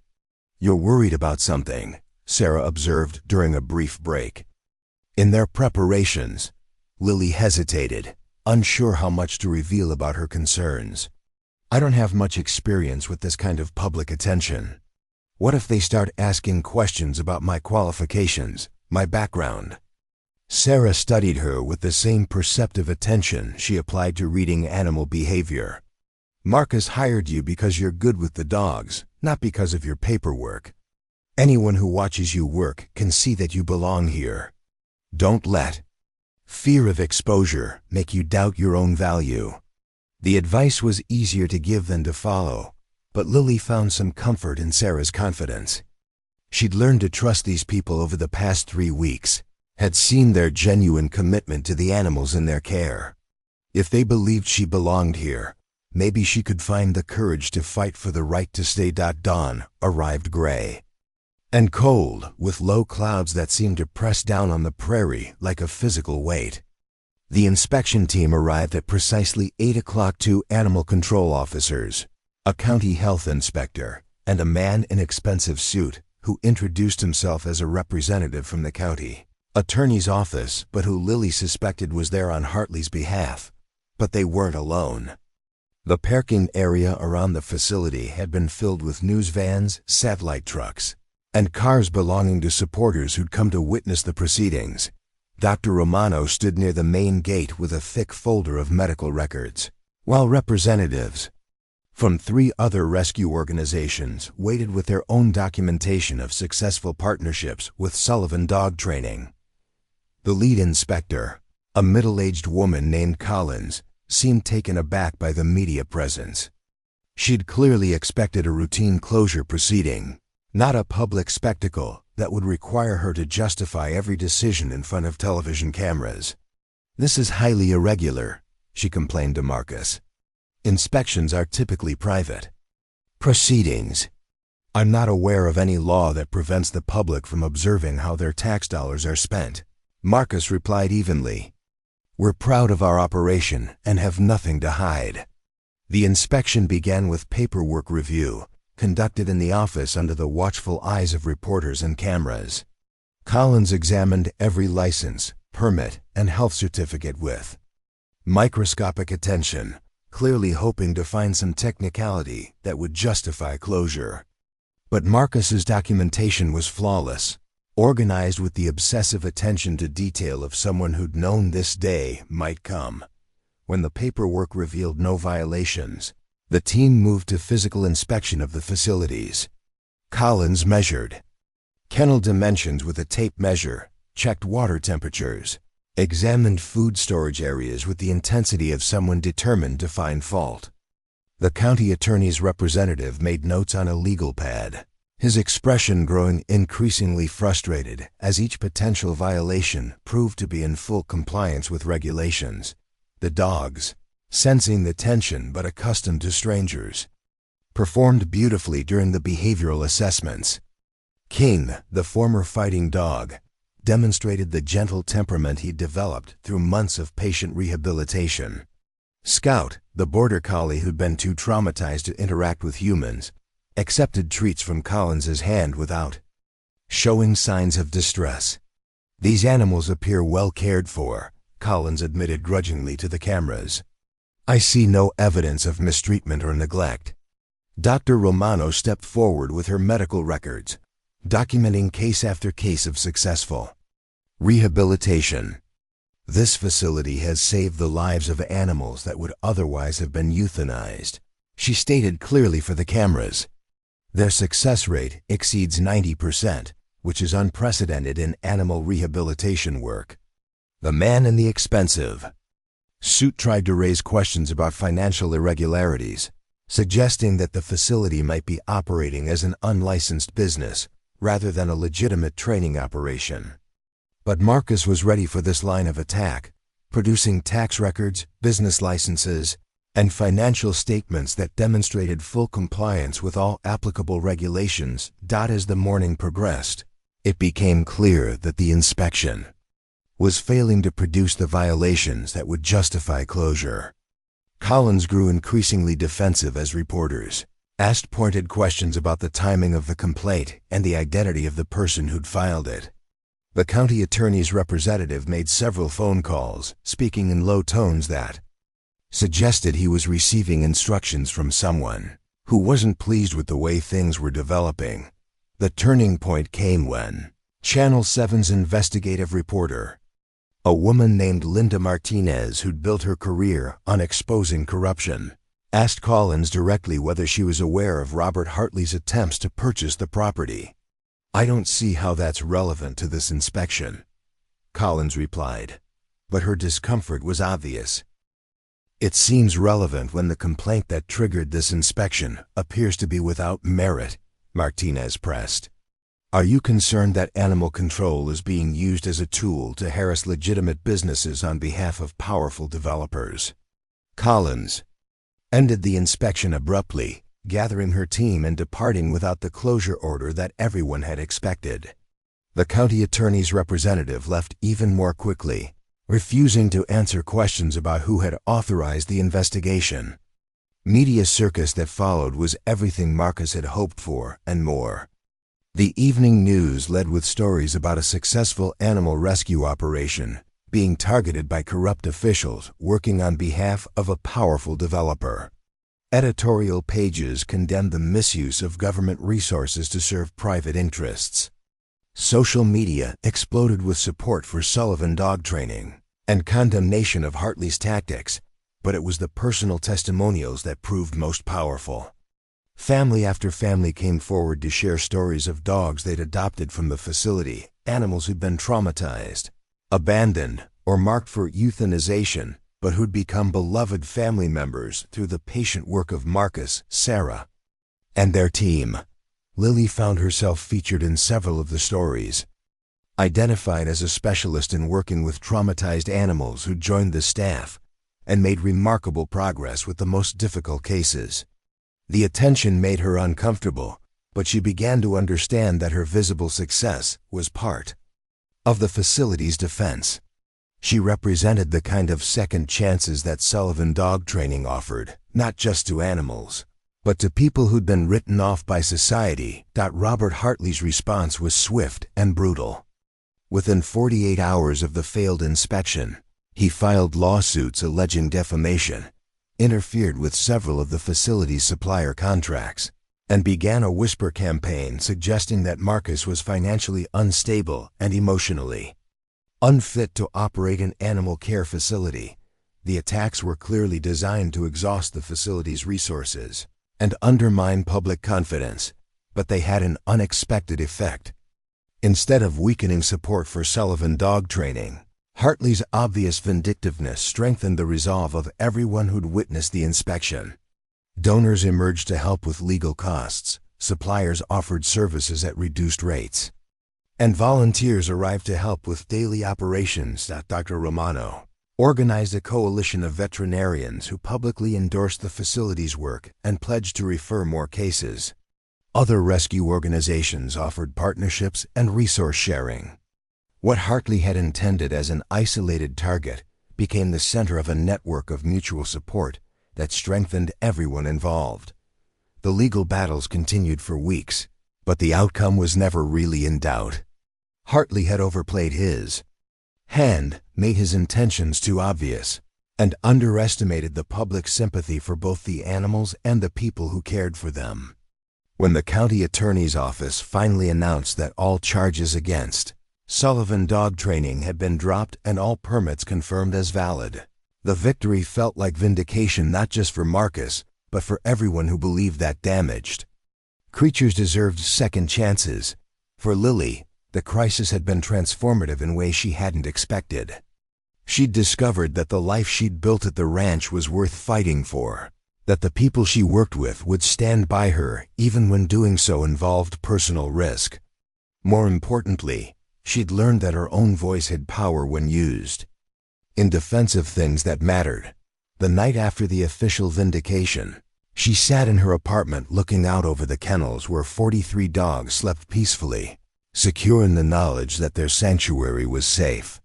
Tomorrow would bring the usual routines: feeding, cleaning, training, the patient work of healing that was both her job and her calling.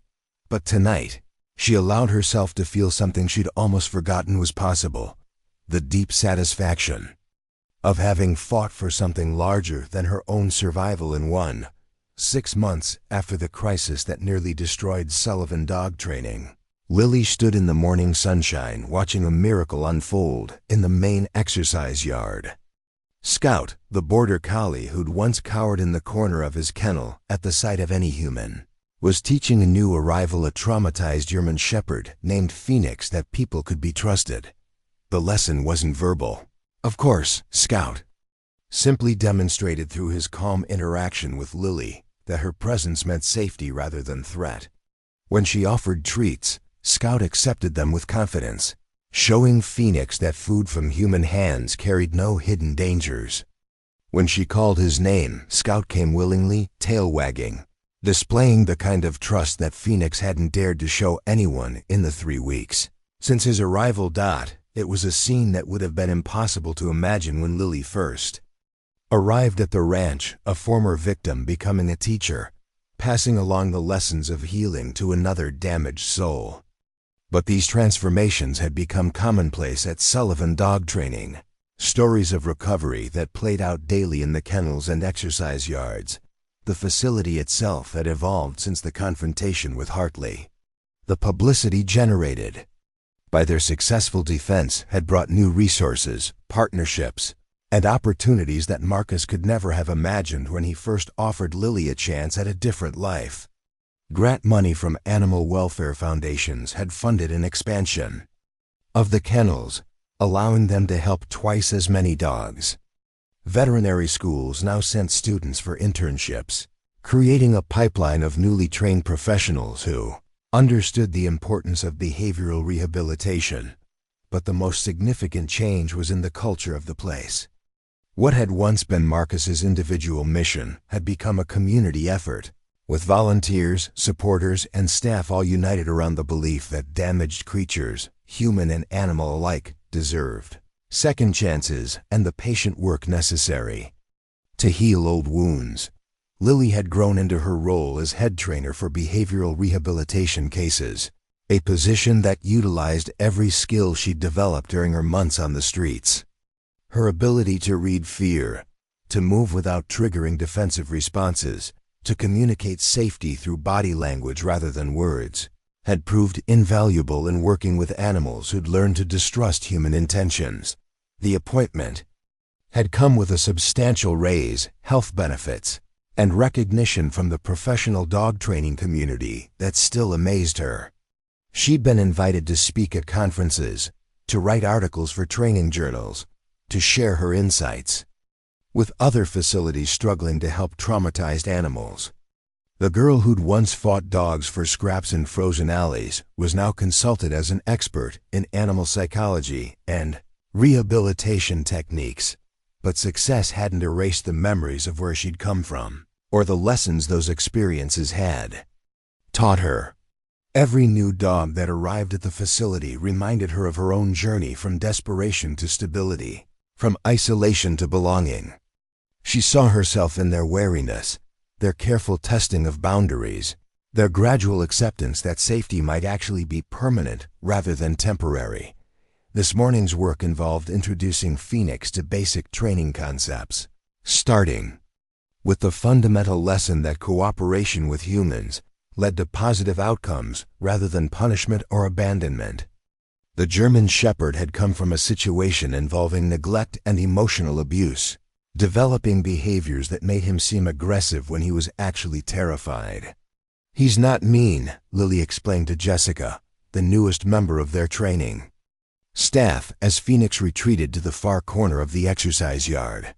"He's just learned that the best defense against unpredictable humans is to make them keep their distance.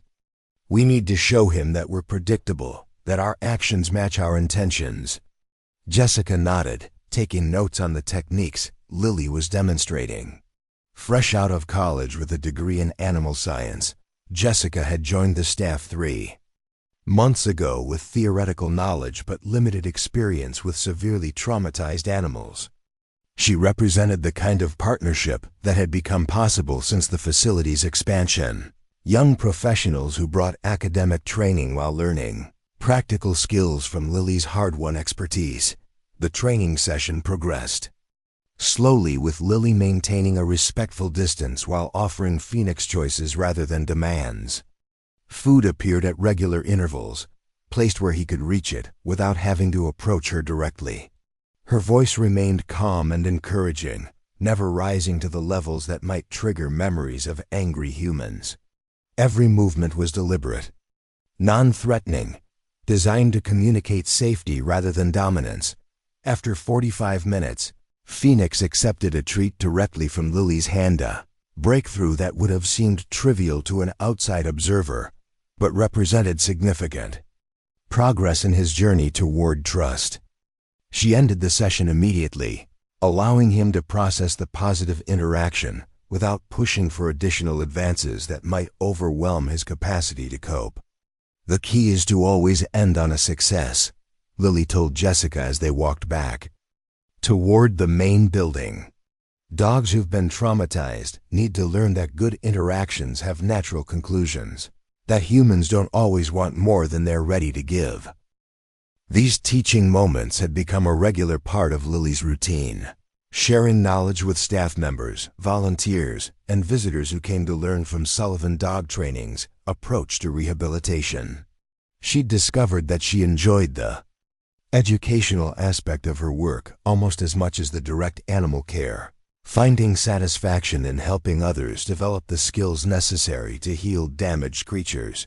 The afternoon brought a different kind of satisfaction, a follow-up visit from The Martinez family, who'd adopted Bella, a pit bull mix, 8 months earlier.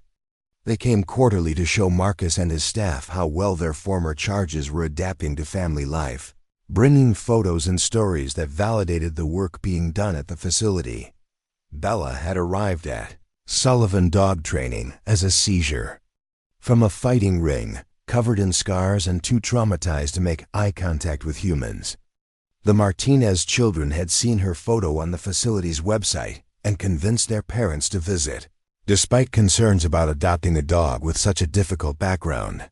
Now Bella served as a therapy dog for their daughter Emma, who had autism and had formed an extraordinary bond with the gentle giant who'd once been trained to fight. She sleeps in Emma's room every night, Mrs. Martinez explained, showing photos on her phone of the child and dog curled up together. Emma talks to her constantly, tells her about school, about her feelings, about things she can't express to anyone else. Bella just listens with this incredible patience, like she understands exactly what Emma needs. The transformation was visible in both species. Emma, who'd struggled with anxiety and social interaction, had blossomed since Bella's arrival, using her relationship with the dog as a bridge to better communication with her family. Bella had discovered her true calling as a comfort provider, channeling her protective instincts into gentle guardianship of a vulnerable child. Stories like these had become the true measure of success at Sullivan Dog Training, proof that the investment in rehabilitation paid dividends far beyond the immediate rescue of individual animals. Every successfully placed dog carried the potential to transform human lives as well, creating bonds that enriched entire families while providing the animals with the loving homes they'd never experienced. The Martinez visit coincided with the arrival of a documentary crew from National Geographic, who were creating a film about innovative approaches to animal rehabilitation. The attention still made Lily slightly uncomfortable. She preferred working behind the scenes to being in the spotlight, but she'd learned to appreciate the value of publicity in advancing their mission. The documentary team followed her through a typical day, filming her interactions with Phoenix, Scout, and several other dogs at various stages of rehabilitation. They interviewed her about her methods, her philosophy, and the personal experiences that had shaped her approach to working with traumatized animals. "You have an unusual background for someone in this field," the director observed during a break. In filming, most animal behaviorists come from academic training or family traditions in animal care. Your path was quite different. Lily chose her words carefully, as she'd learned to do when discussing her past. Sometimes the best preparation for helping damaged creatures is understanding what it feels like to be damaged yourself. Not everyone who survives trauma becomes equipped to help others heal, but for some of us, those experiences create empathy and insight that can't be taught in classrooms. The response was honest without being confessional, acknowledging her background while maintaining the privacy she'd worked hard to establish. She'd learned to navigate these conversations with the same skills she applied to working with fearful dogs, providing enough information to build trust while maintaining boundaries that protected her from exposure she wasn't ready to handle. Documentary crew also captured the weekly volunteer training session that Lily conducted, teaching community members the basics of animal behavior and rehabilitation techniques. The program had grown from Marcus's recognition that they needed more hands to help with the expanding operation, but it had evolved into something much more significant, a way of spreading knowledge and changing attitudes about animal welfare. Throughout Jefferson County, regular volunteers included retired teachers, college students, local business owners, and families who wanted to contribute to the facility's mission.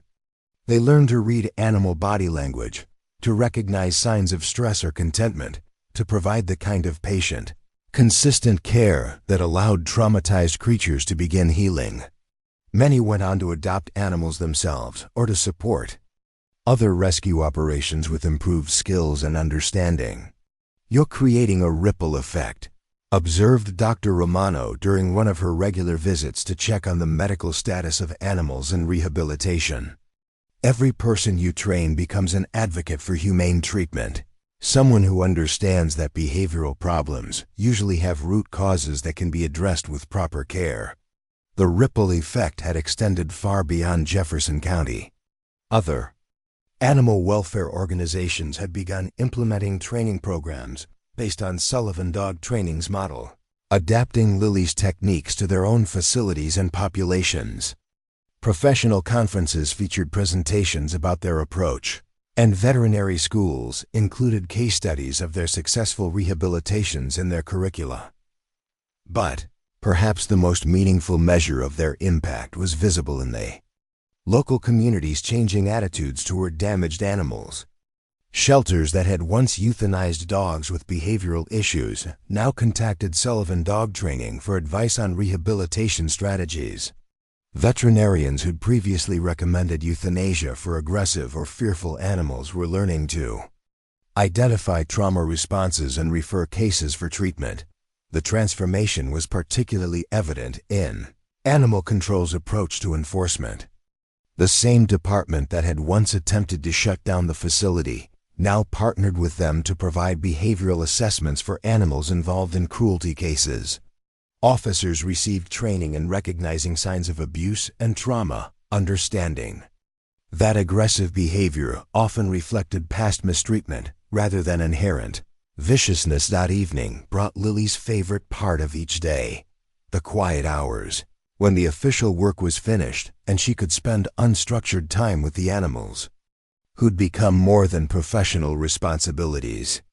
She moved through the kennels, checking on each dog's comfort and well-being, noting small changes in behavior or attitude that might indicate progress or setbacks. Phoenix had settled into his evening routine, no longer pacing his kennel with the nervous energy that had marked his first weeks at the facility. He acknowledged her presence with a brief tail wag, a small gesture that represented enormous progress for a dog who'd arrived too traumatized to make eye contact with humans. Scout greeted her with the enthusiasm that had replaced his former cowering, bringing her a rope toy and a clear invitation to play. Their relationship had evolved from patient rehabilitation to genuine friendship, with Scout serving as both success story and ongoing companion in her work with other traumatized animals. King, the former fighting dog, had graduated from rehabilitation to become a permanent resident and facility mascot, his gentle temperament serving as powerful evidence that dogs labeled as dangerous could be transformed through proper care. He followed Lily on her evening rounds, his presence calming to newer arrivals, who could sense his confidence and contentment. The tour ended at the newest addition to the facility, a memorial garden where small plaques honored the animals who'd passed through Sullivan Dog Training but hadn't survived to find permanent homes. Not every story had a happy ending, and Lily had learned to accept that some damage ran too deep for complete healing. But even those animals had experienced kindness and dignity in their final months, surrounded by people who valued their lives and mourned their passing. As she stood among the memorial stones, reading names and remembering individual personalities, Lily reflected on the journey that had brought her to this place. The girl who'd fought dogs for scraps in frozen alleys had become someone who fought for dogs in courtrooms and conference halls, using her voice and expertise to advocate for creatures who couldn't speak for themselves. The transformation hadn't erased her past or magically healed all the wounds that street life had inflicted. She still woke sometimes from nightmares about hunger and cold, still felt anxiety in crowds or when faced with unexpected changes. But those experiences had become sources of strength rather than shame, informing her work and deepening her empathy for other survivors of trauma. Marcus found her in the garden as the last light faded from the Colorado sky, the memorial stones catching starlight like small beacons in the darkness. He'd aged during the years since their first meeting, but the lines around his eyes spoke of satisfaction rather than stress, the visible evidence of a life spent in meaningful work. "Penny for your thoughts," he said, settling onto the bench. beside the garden where they often met to discuss the day's developments and plan for future challenges. "Just thinking about how much has changed," Lily replied, gesturing toward the facility that sprawled around them. "Sometimes I have trouble believing this is real, that I actually belong here." Marcus followed her gaze across the kennels, where 47 dogs were settling into sleep with the confidence of creatures who knew they were safe.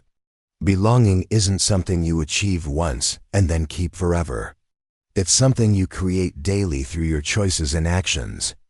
You've earned your place here through every dog you've helped, every person you've taught, every time you've chosen to stay and fight instead of running when things got difficult. The words carried weight because they came from someone who'd witnessed her growth, who'd seen her evolve from desperate survivor to confident professional. Marcus had taken a considerable risk in offering her that first opportunity, betting on potential rather than proven track record. The success of that gamble had validated his belief that damaged creatures could heal when given proper support. "And time, what's next?" Lily asked a question that had become their evening ritual as they planned expansions, improvements, and new initiatives. "I've been thinking about that documentary project," Marcus replied. "The exposure it will bring could help us reach more people, maybe inspire other communities to develop similar programs. But it also means more scrutiny, more pressure to be perfect." Lily nodded, understanding the double-edged nature of success. Growth brought opportunities, but also challenges. The need to maintain their core mission while adapting to increased demands and expectations. They'd learn to navigate these tensions carefully, accepting beneficial changes while protecting the intimate, personal approach that made their work effective. "There's something else," Marcus continued, his tone shifting to the serious register he used for important announcements. "The board of directors has been discussing succession planning. I'm not getting any younger, and this place needs to have continuity beyond my involvement." The implication was clear, though Marcus was too diplomatic to state it directly. Lily had become the natural choice to eventually lead Sullivan Dog Training, her combination of practical expertise and public recognition, making her the logical successor to carry the mission forward. "I'm honored by the confidence," she said carefully, "but I'm not sure I'm ready for that level of responsibility." "No one ever is," Marcus replied with a smile. "But readiness isn't the same as capability. You've already been leading in everything. But title, training staff, developing programs, representing our work to the professional community. The only thing that would change is the official recognition of what you're already doing." The conversation continued as they walked back toward the main building, discussing timelines, training needs, and the gradual transition that would ensure continuity of care for the animals and stability for the staff. It was a mark of how far Lily had come that such discussions felt like natural progression rather than impossible dreams. Later that night, alone in her apartment above the kennels, Lily stood at the window looking out over the facility that had become her world. The physical space had expanded dramatically since her arrival, but the essential character remained unchanged, a place where damaged creatures could find safety, healing, and hope for better futures. She thought about the dogs sleeping peacefully below, each one representing a small victory against the forces of abandonment, abuse, and indifference. Tomorrow would bring new challenges, new arrivals who would test her skills and patience. There would be setbacks, failures, heartbreak when some animals proved too damaged to save. But there would also be breakthroughs, adoptions, success stories. That justified every hour of patient work. The girl who'd once measured her life in terms of survival had found something infinitely more valuable, a purpose that used her hardest, experiences to create healing for others. She'd learned that sometimes the deepest wounds, when properly tended, became sources of the greatest strength. As she prepared for sleep, Lily's last thought was of Phoenix, the German shepherd who'd taken his first tentative steps toward trust that morning. Tomorrow she would continue his rehabilitation, building on today's small victory with patient consistency, that would eventually teach him that safety was possible, that humans could be trusted, that damaged creatures could indeed learn to hope. Again, outside her window, the Colorado prairie stretched away toward distant mountains, vast and open and full of possibilities that a starving girl who'd fought dogs for scraps could never have imagined. But she was no longer that girl, and she was no longer fighting for scraps. She was fighting for something much more valuable, the belief that every creature, no matter how damaged, deserved a chance to heal and find their place in the world. Anniversary of her arrival at Sullivan Dog Training fell on a crisp October morning, exactly 18 months after she'd first walked through the facility's gates with nothing but desperate hope and a business card worn soft from handling. Lily hadn't planned any particular commemoration of the date, but as she moved through her morning routine, she found herself acutely aware of the transformations that had occurred in that span of time. The facility now housed 63 dogs, in various stages of rehabilitation, requiring a staff of 12 full-time employees and 27 regular volunteers.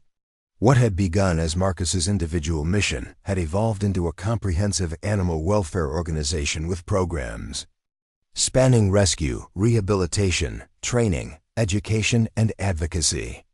The expansion had been carefully managed to preserve the personal touch that made their approach effective, but the scale of impact had grown exponentially.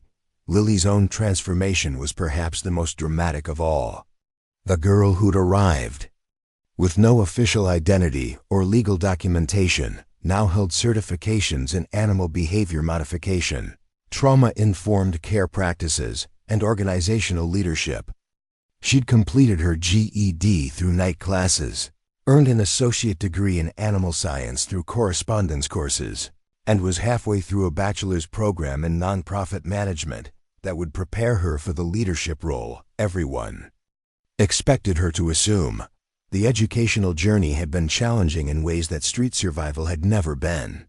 Academic work required different skills than reading pack dynamics or avoiding predators, demanding patience with abstract concepts, and comfort with formal evaluation that felt foreign after years of learning through immediate consequences. But Marcus had provided tutors when she struggled with mathematics. Sarah had helped with writing assignments, and the entire staff had celebrated each milestone as a collective victory. This morning brought a special visitor that reminded Lily of how far she'd traveled from her origins in the urban wilderness. Detective Maria Santos from the Denver Police Department had called the previous week, requesting a consultation on a cruelty case that involved animals seized from a fighting operation. The police had worked with Sullivan Dog Training before, recognizing that their expertise in trauma recovery often provided crucial evidence for prosecuting abusers. Detective Santos arrived with photographs and behavioral assessments that painted a grim picture of systematic abuse designed to transform naturally social animals into weapons. 17 dogs had been seized from the operation, most showing signs of physical and psychological damage that would require months or years of rehabilitation. Traditional shelters would have euthanized animals this severely traumatized, but recent legislative changes had created funding for specialized rehabilitation programs that offered alternatives to immediate destruction. We need to know which of these animals might be salvageable, Detective Santos explained, spreading case files across the conference table. The prosecutor wants expert testimony about their potential for recovery, both to support the cruelty charges and to justify the expense of rehabilitation rather than euthanasia. Lily studied the photographs with the clinical attention she'd learned to apply to such cases, looking past the visible injuries to read body language that revealed psychological state. Years of working with traumatized animals had taught her to identify signs of resilience versus indicators of damage too deep for recovery. The assessment required balancing realistic evaluation with hope, professional judgment with compassion. This one, she said, pointing to a photograph of a scarred pit bull mix, shows classic signs of learned helplessness, but maintains eye contact with the camera. That suggests the shutdown is protective rather than permanent. With proper rehabilitation, there's good potential for recovery. She continued through the files, providing detailed analysis of each animal's prospects based on subtle cues that most people would miss. Her recommendations would influence legal proceedings, determining whether the seized dogs would receive second chances or be humanely euthanized. The responsibility was sobering, but she'd learned to trust her judgment, while remaining honest about limitations and uncertainties. The consultation concluded with plans for Sullivan Dog Training to accept 5 of the most promising cases, animals whose rehabilitation would serve as evidence in the prosecution while providing them with genuine opportunities for healing. The arrangement reflected the facility's evolved role as both sanctuary and partner in the justice system's response to animal cruelty. After Detective Santos departed, Lily found herself walking through the kennels with renewed appreciation for the stability and safety that surrounded her. Every dog in their care had access to medical treatment, nutritious food, comfortable shelter, and patient human attention luxuries that were invisible until you'd experienced their absence. The contrast with her own early days on the streets was stark enough to make her pause in gratitude for the journey that had brought her here. The afternoon brought a different kind of professional development, a video conference with representatives from 3 international animal welfare organizations who were interested in adapting Sullivan Dog Training's rehabilitation model for their own regions.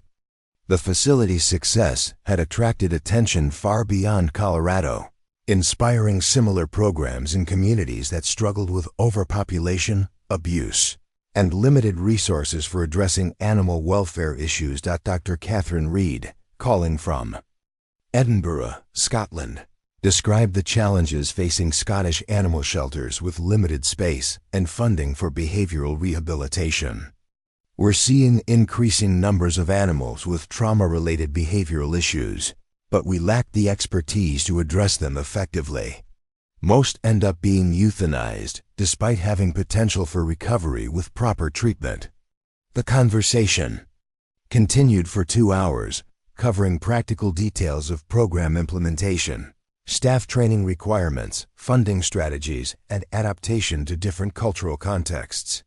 Lily found herself explaining concepts she'd once struggled to understand, translating her experiential knowledge into frameworks that could be replicated by others. The key insight, she explained to the international audience, is that trauma recovery follows predictable patterns regardless of species. Whether you're working with animals or humans, the process requires safety, patience, consistency, and respect for individual pacing. You can't force healing, but you can create conditions that make it possible. The principles she articulated had been hard-won through her own journey from street survival to professional competence. Understanding trauma from the inside had given her insights that purely academic training might have missed, allowing her to recognize subtle signs of progress or setback that others overlooked. Following the international consultation, Lily spent time with the newest additions to their rehabilitation program. 3 puppies, approximately 8 weeks old, had been seized from a hoarding situation where they'd received minimal human contact and no socialization with the outside world. Unlike the adult dogs who arrived with specific traumas to overcome, these puppies faced the challenge of learning basic trust and social skills during their critical developmental period. Working with the puppies required different techniques than adult rehabilitation, focusing on positive exposure to normal life experiences rather than recovery from abuse. Lily introduced them gradually to household sounds, different surfaces and textures, gentle handling that taught them human touch could be pleasant rather than threatening. The work was simultaneously easier and more complex than adult trauma. Recovery easier because young minds were more adaptable, more complex because proper socialization required, exposing them to controlled challenges that built confidence without overwhelming their capacity to cope. "This little girl shows promise," Lily told Jessica, the junior trainer who was learning puppy socialization techniques. The smallest of the three puppies, a mixed breed with distinctive markings, had begun seeking human attention rather than avoiding it. She's starting to understand that people are sources of comfort rather than threat. That's the foundation for everything else we'll teach her. Jessica documented the puppy's progress in detailed notes that would become part of her permanent record, tracking behavioral development that would help determine her placement needs when she was ready for adoption. The comprehensive record keeping had become standard practice at Sullivan Dog Training, providing data that supported their success claims while helping adopting families understand their new pets.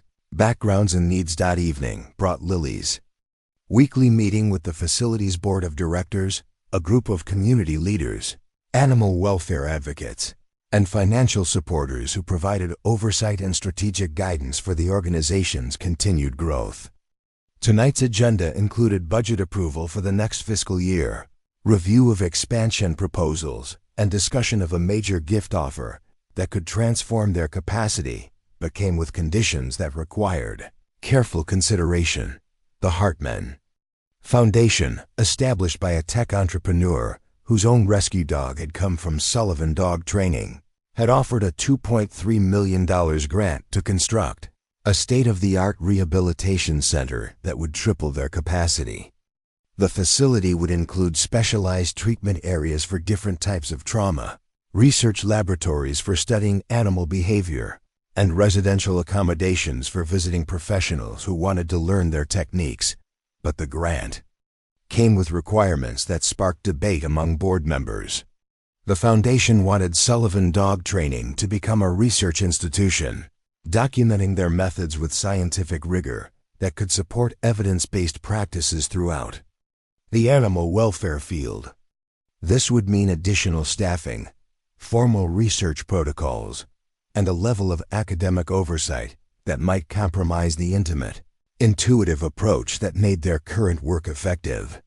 We risk losing our soul in pursuit of our mission, argued board member Patricia Williams, a retired veterinarian who'd supported the facility since its early days. What makes this place special is the personal relationships, the individual attention, the willingness to try unconventional approaches when standard methods fail. Institutionalizing that could destroy the very qualities that create success. Lily found herself in the position of moderating between competing visions of the organization's future, using diplomatic skills she'd never imagined needing when she first arrived as a desperate teenager. The responsibility felt surreal. Someone who'd once been grateful for any form of shelter was now helping to decide the strategic direction of a multi-million-dollar organization. Maybe the question isn't whether to pursue research, she suggested during a break in the heated discussion, but how to conduct research that strengthens rather than compromises our core work. We could design studies that document what we're already doing rather than forcing us to change our approach to fit academic models. The compromise she proposed involved accepting the Hartman Foundation grant while maintaining control over research, priorities, and methodologies. Sullivan Dog Training would document their techniques and outcomes with scientific rigor, but the research would serve their mission rather than directing it. The arrangement would provide credible evidence for their approaches, while preserving the flexibility that made innovation possible. Board approval came after another hour of discussion, with the understanding that implementation would be gradual and carefully monitored to ensure it enhanced rather than hindered their animal care mission. Lily's role in reaching consensus had demonstrated leadership skills that formalized her status as Marcus's designated successor, though the transition timeline remained flexible based on her continued education and development. The board meeting concluded with review of adoption statistics that validated their rehabilitation approach. Of the 347 animals placed in homes over the past 18 months, only 12 had been returned due to behavioral issues that couldn't be resolved through follow-up support. The 96.5% success rate exceeded industry standards and provided compelling evidence that investment in rehabilitation produced better outcomes than immediate euthanasia for difficult cases. But statistics couldn't capture the individual stories that gave meaning to their work. Lily thought of families like the Martinezes, whose daughter's autism symptoms had improved dramatically through her relationship with Bella. She remembered Marcus Thornton, the elderly widower whose depression had lifted when he adopted Chester, the arthritic golden retriever who'd needed a quiet home and patient care. Each successful placement represented multiple lives transformed through the careful matching of healed animals with families who could appreciate their unique qualities. Late that evening, Lily made her customary rounds through the kennels, checking on animals who required special attention and ensuring that all were comfortable for the night. The routine had become her version of meditation, a quiet time for reflection and connection with the creatures whose care had become her life's work. Phoenix, the German shepherd who'd been her morning training partner 6 months earlier, greeted her with confident affection that would have been unimaginable during his early weeks at the facility. His transformation from cowering victim to stable companion had occurred gradually, through thousands of small interactions that rebuilt his capacity for trust. Now he served as a training assistant himself, helping newer arrivals learn that humans could be reliable sources of care and comfort. In the newer wing of the facility, the 5 dogs from the fighting ring were beginning their own journeys toward rehabilitation. 2 showed promising signs of responsiveness to gentle treatment, while 3 remained too traumatized for significant human interaction. The recovery process would be measured in months rather than weeks, requiring patience and persistence that not every organization could provide. Lily paused at the kennel housing the most severely damaged of the seized dogs, a Staffordshire Terrier mix whose scarred body told stories of systematic abuse. The dog hadn't made eye contact with humans since his arrival, spending his days pressed against the back wall of his enclosure in a futile attempt to disappear. Professional ethics required honest assessment of recovery prospects, but Lily had learned to balance realism with hope, giving damaged creatures time to reveal their potential before making final judgments about their futures. The memorial garden had grown since her early days at the facility, with new plaques honoring animals who'd passed through their care but hadn't survived to find permanent homes. Not every story ended in successful adoption, and Lily had learned to accept that some damage ran too deep for complete healing. But even those animals had experienced dignity and compassion in their final weeks, surrounded by people who valued their lives and mourned their passing. Standing among the memorial stones, reading names she remembered and stories she'd helped write, Lily reflected on the fundamental transformation that had occurred in her understanding of success and failure. Street life had taught her to measure victories in terms of immediate survival, finding food, avoiding danger, lasting until tomorrow. Professional animal care had introduced her to longer timelines and more complex definitions of achievement. Some victories were dramatic, aggressive dogs learning to trust, traumatized puppies discovering that humans could be safe. Others were subtler, small improvements in quality of life for animals who would never be completely healed, peaceful endings for creatures whose damage was too extensive for recovery. Learning to value these quieter successes had been part of her own emotional rehabilitation, accepting that healing came in many forms, and that not every battle could be won completely.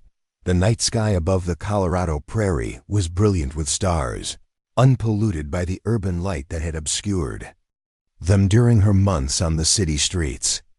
Lily had learned to read weather patterns in these same constellations, to find direction when human landmarks failed, to take comfort in constants that remained stable when everything else was changing. Now those same stars witnessed a different kind of navigation, the careful charting of courses toward healing, and hope for creatures who'd lost faith in both. Tomorrow would bring new challenges, new arrivals who would test her skills and patience. There would be setbacks, failures, moments when the weight of accumulated trauma seemed too heavy for any individual to bear. But there would also be breakthroughs, adoptions, success stories that justified every hour of patient work and every resource invested in the belief that damaged creatures could learn to trust again. As she climbed the stairs to her apartment, Lily carried with her the quiet satisfaction of a day spent in meaningful work, surrounded by evidence that transformation was possible for even the most damaged souls. The girl who'd once fought dogs for scraps had found something infinitely more valuable, a purpose that used her hardest experiences to create healing for others. Proof that sometimes the deepest wounds, when properly tended, became sources of the greatest strength. 3 days later, Lily received a phone call that would test everything she'd learned about courage, trust, and the willingness to extend help to those who needed it most. The caller identified herself as Rebecca Thompson, a social worker from Denver's Department of Human Services, and her request was unlike anything Sullivan Dog Training had encountered before.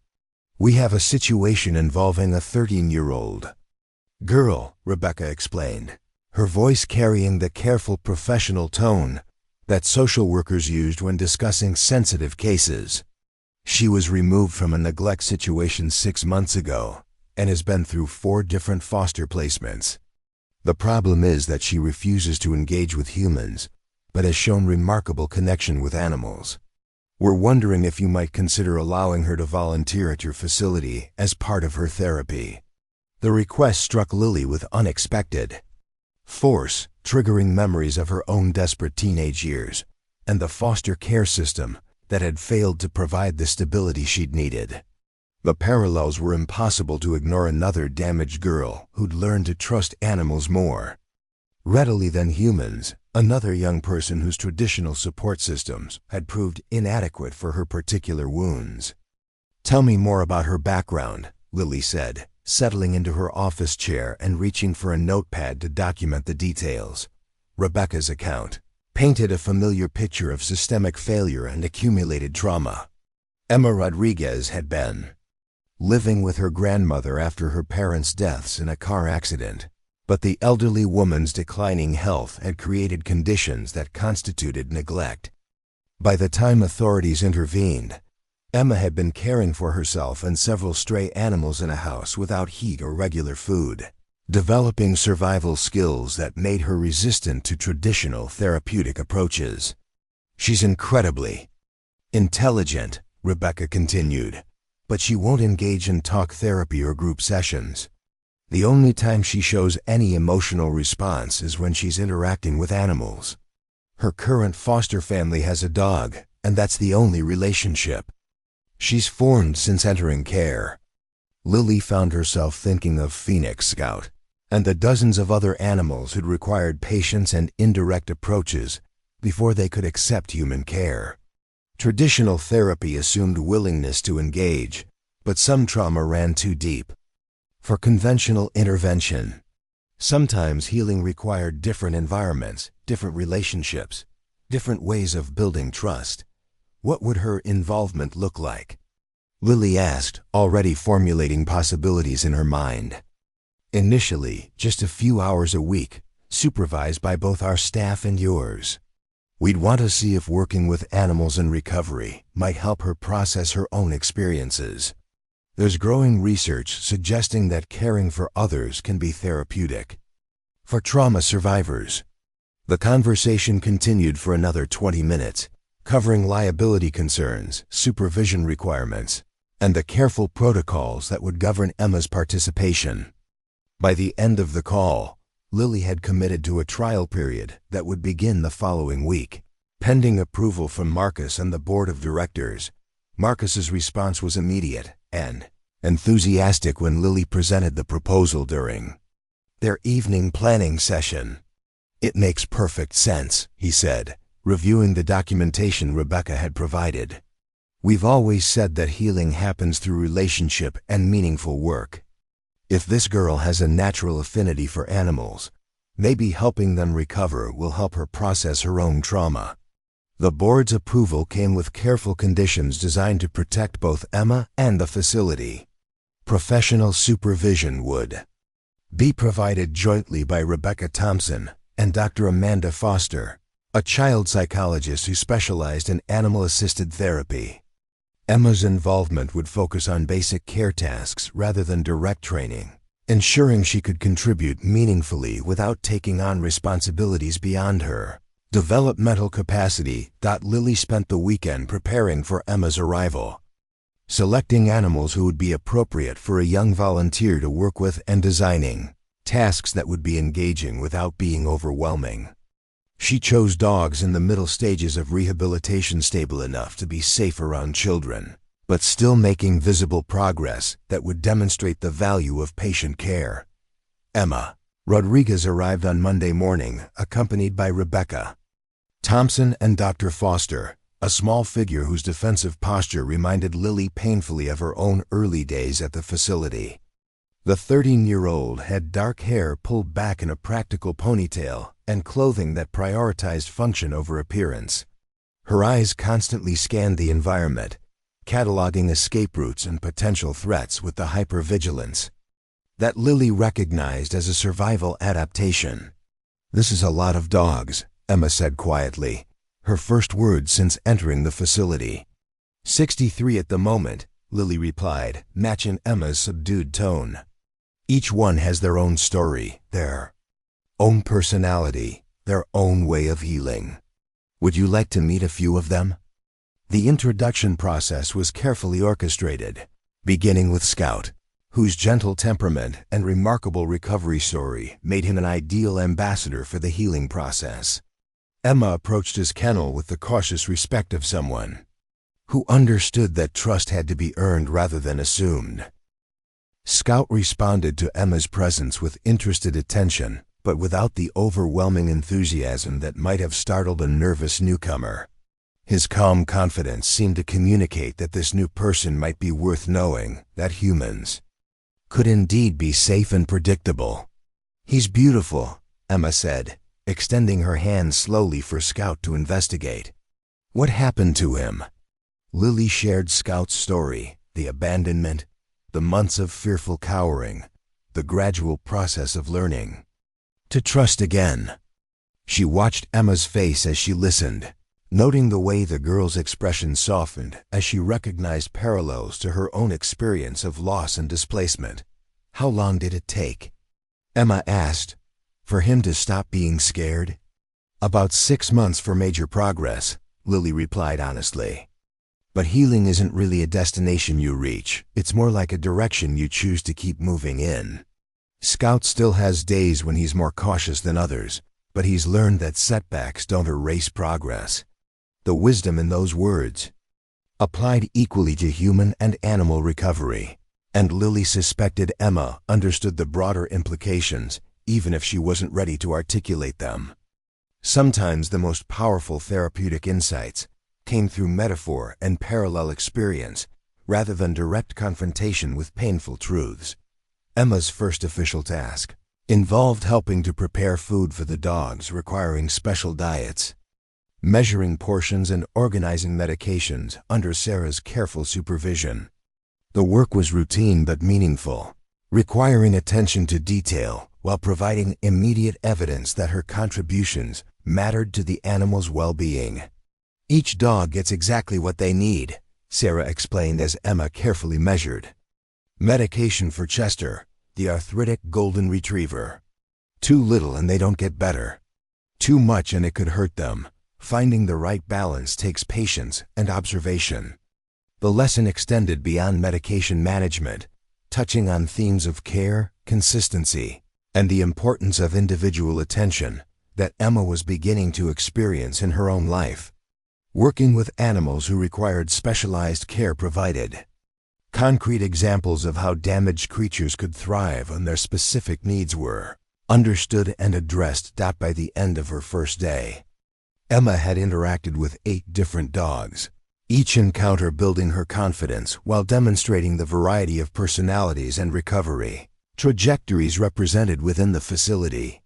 She showed particular interest in the newer arrivals, animals still in the early stages of rehabilitation who hadn't yet learned to trust their safety. "This one reminds me of how I felt when I first got to my foster home," Emma told Dr. Foster, pointing to a recently arrived beagle mix who spent most of his time pressed against the back wall of his kennel. Like everyone was trying to help, but I wasn't sure if I could believe them.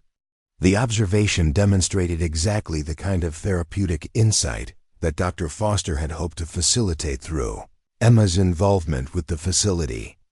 By caring for animals in recovery, Emma was developing vocabulary and perspective for understanding her own healing process. Emma's second week brought increased responsibility and deepening relationships with specific animals, who seemed to respond particularly well to her presence. She gravitated toward the dogs with the most challenging backgrounds, perhaps recognizing kindred spirits in creatures who'd learned that safety was temporary and trust was dangerous. Working with Ranger, a German Shepherd mix seized from an abusive situation, Emma demonstrated an intuitive understanding of trauma responses that impressed even Lily's experienced eye.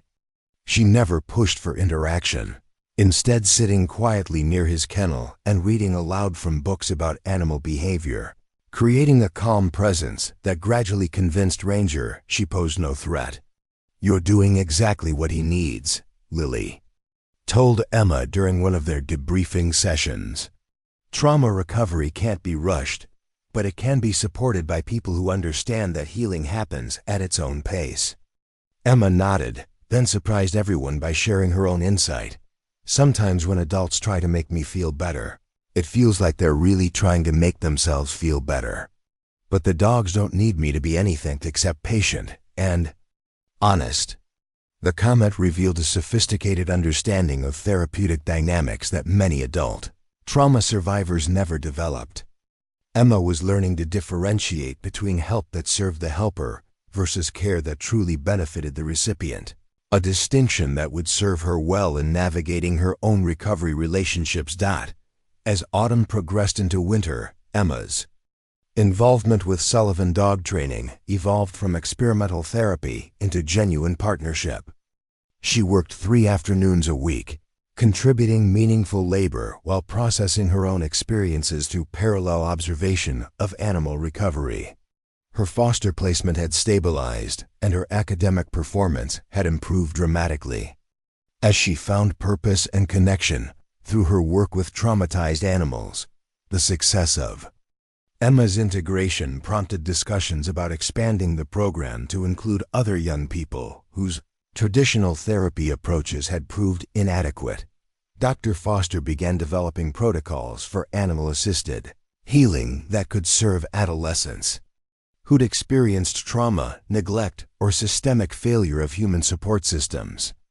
"We're seeing remarkable results," Dr. Foster reported during a presentation to the board of directors. "Emma's progress in 4 months has exceeded what we typically see in a year of conventional therapy. There's something powerful about caring for others who've experienced similar trauma. It provides purpose, builds empathy, and creates hope that healing is possible." The presentation included data on Emma's improved academic performance, increased social engagement, and decreased anxiety symptoms. But more compelling than statistics were the qualitative changes, visible to anyone who spent time with her: the growing confidence, the willingness to share insights about her experience, the genuine affection she developed for the animals. In her care, Lily often found herself reflecting on the circular nature of healing represented by Emma's journey. The girl who'd arrived as a recipient of therapeutic services had become a provider of care for creatures who needed exactly the kind of patient, trauma-informed attention she was learning to give. The relationship was mutually beneficial, with Emma's healing supporting animal recovery, while animal recovery facilitated Emma's growth. Winter brought challenges that tested everyone's resilience, but they also provided opportunities for Emma to demonstrate the leadership skills she was developing through her work at the facility. When a severe storm knocked out power for 3 days, Emma worked alongside the regular staff to ensure animal care continued without interruption, showing initiative and responsibility that would have been unimaginable 6 months earlier. She's becoming someone who steps toward problems rather than away from them, Rebecca Thompson observed during one of the quarterly reviews that monitored Emma's progress. That's a fundamental shift in how she sees herself and her relationship to the world. The observation captured the essence of what Lily had learned about trauma recovery through her own journey and her work with damaged animals.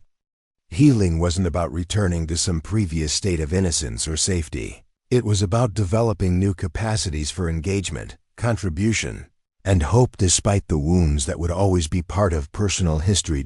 As spring arrived and marked the first anniversary of Emma's involvement with Sullivan Dog Training, the facility prepared for a celebration that would honor both human and animal recoveries achieved over the past year. The event would showcase successful adoptions, highlight innovative programs, and demonstrate the expanding impact of their trauma-informed approach to healing. Emma had volunteered to help coordinate the celebration, taking responsibility for creating presentations about the dogs she'd worked with most closely. Her enthusiasm for the project reflected genuine pride in their shared accomplishments, evidence of self-esteem rebuilt through meaningful contribution to others' well-being. I want people to understand that healing isn't just about forgetting bad things, Emma explained while working on her presentation materials. It's about learning that good things are possible too, even after terrible things happen. The wisdom in her words reflected months of patient learning, not just about animal behavior, but about the fundamental nature of recovery and resilience. Emma had become living proof that damaged young people, like traumatized animals, could learn to trust again when provided with appropriate support, meaningful work, and time to heal at their own pace. In the morning, the work would continue both the patient rehabilitation of damaged animals and the careful nurturing of human healing that made such work possible.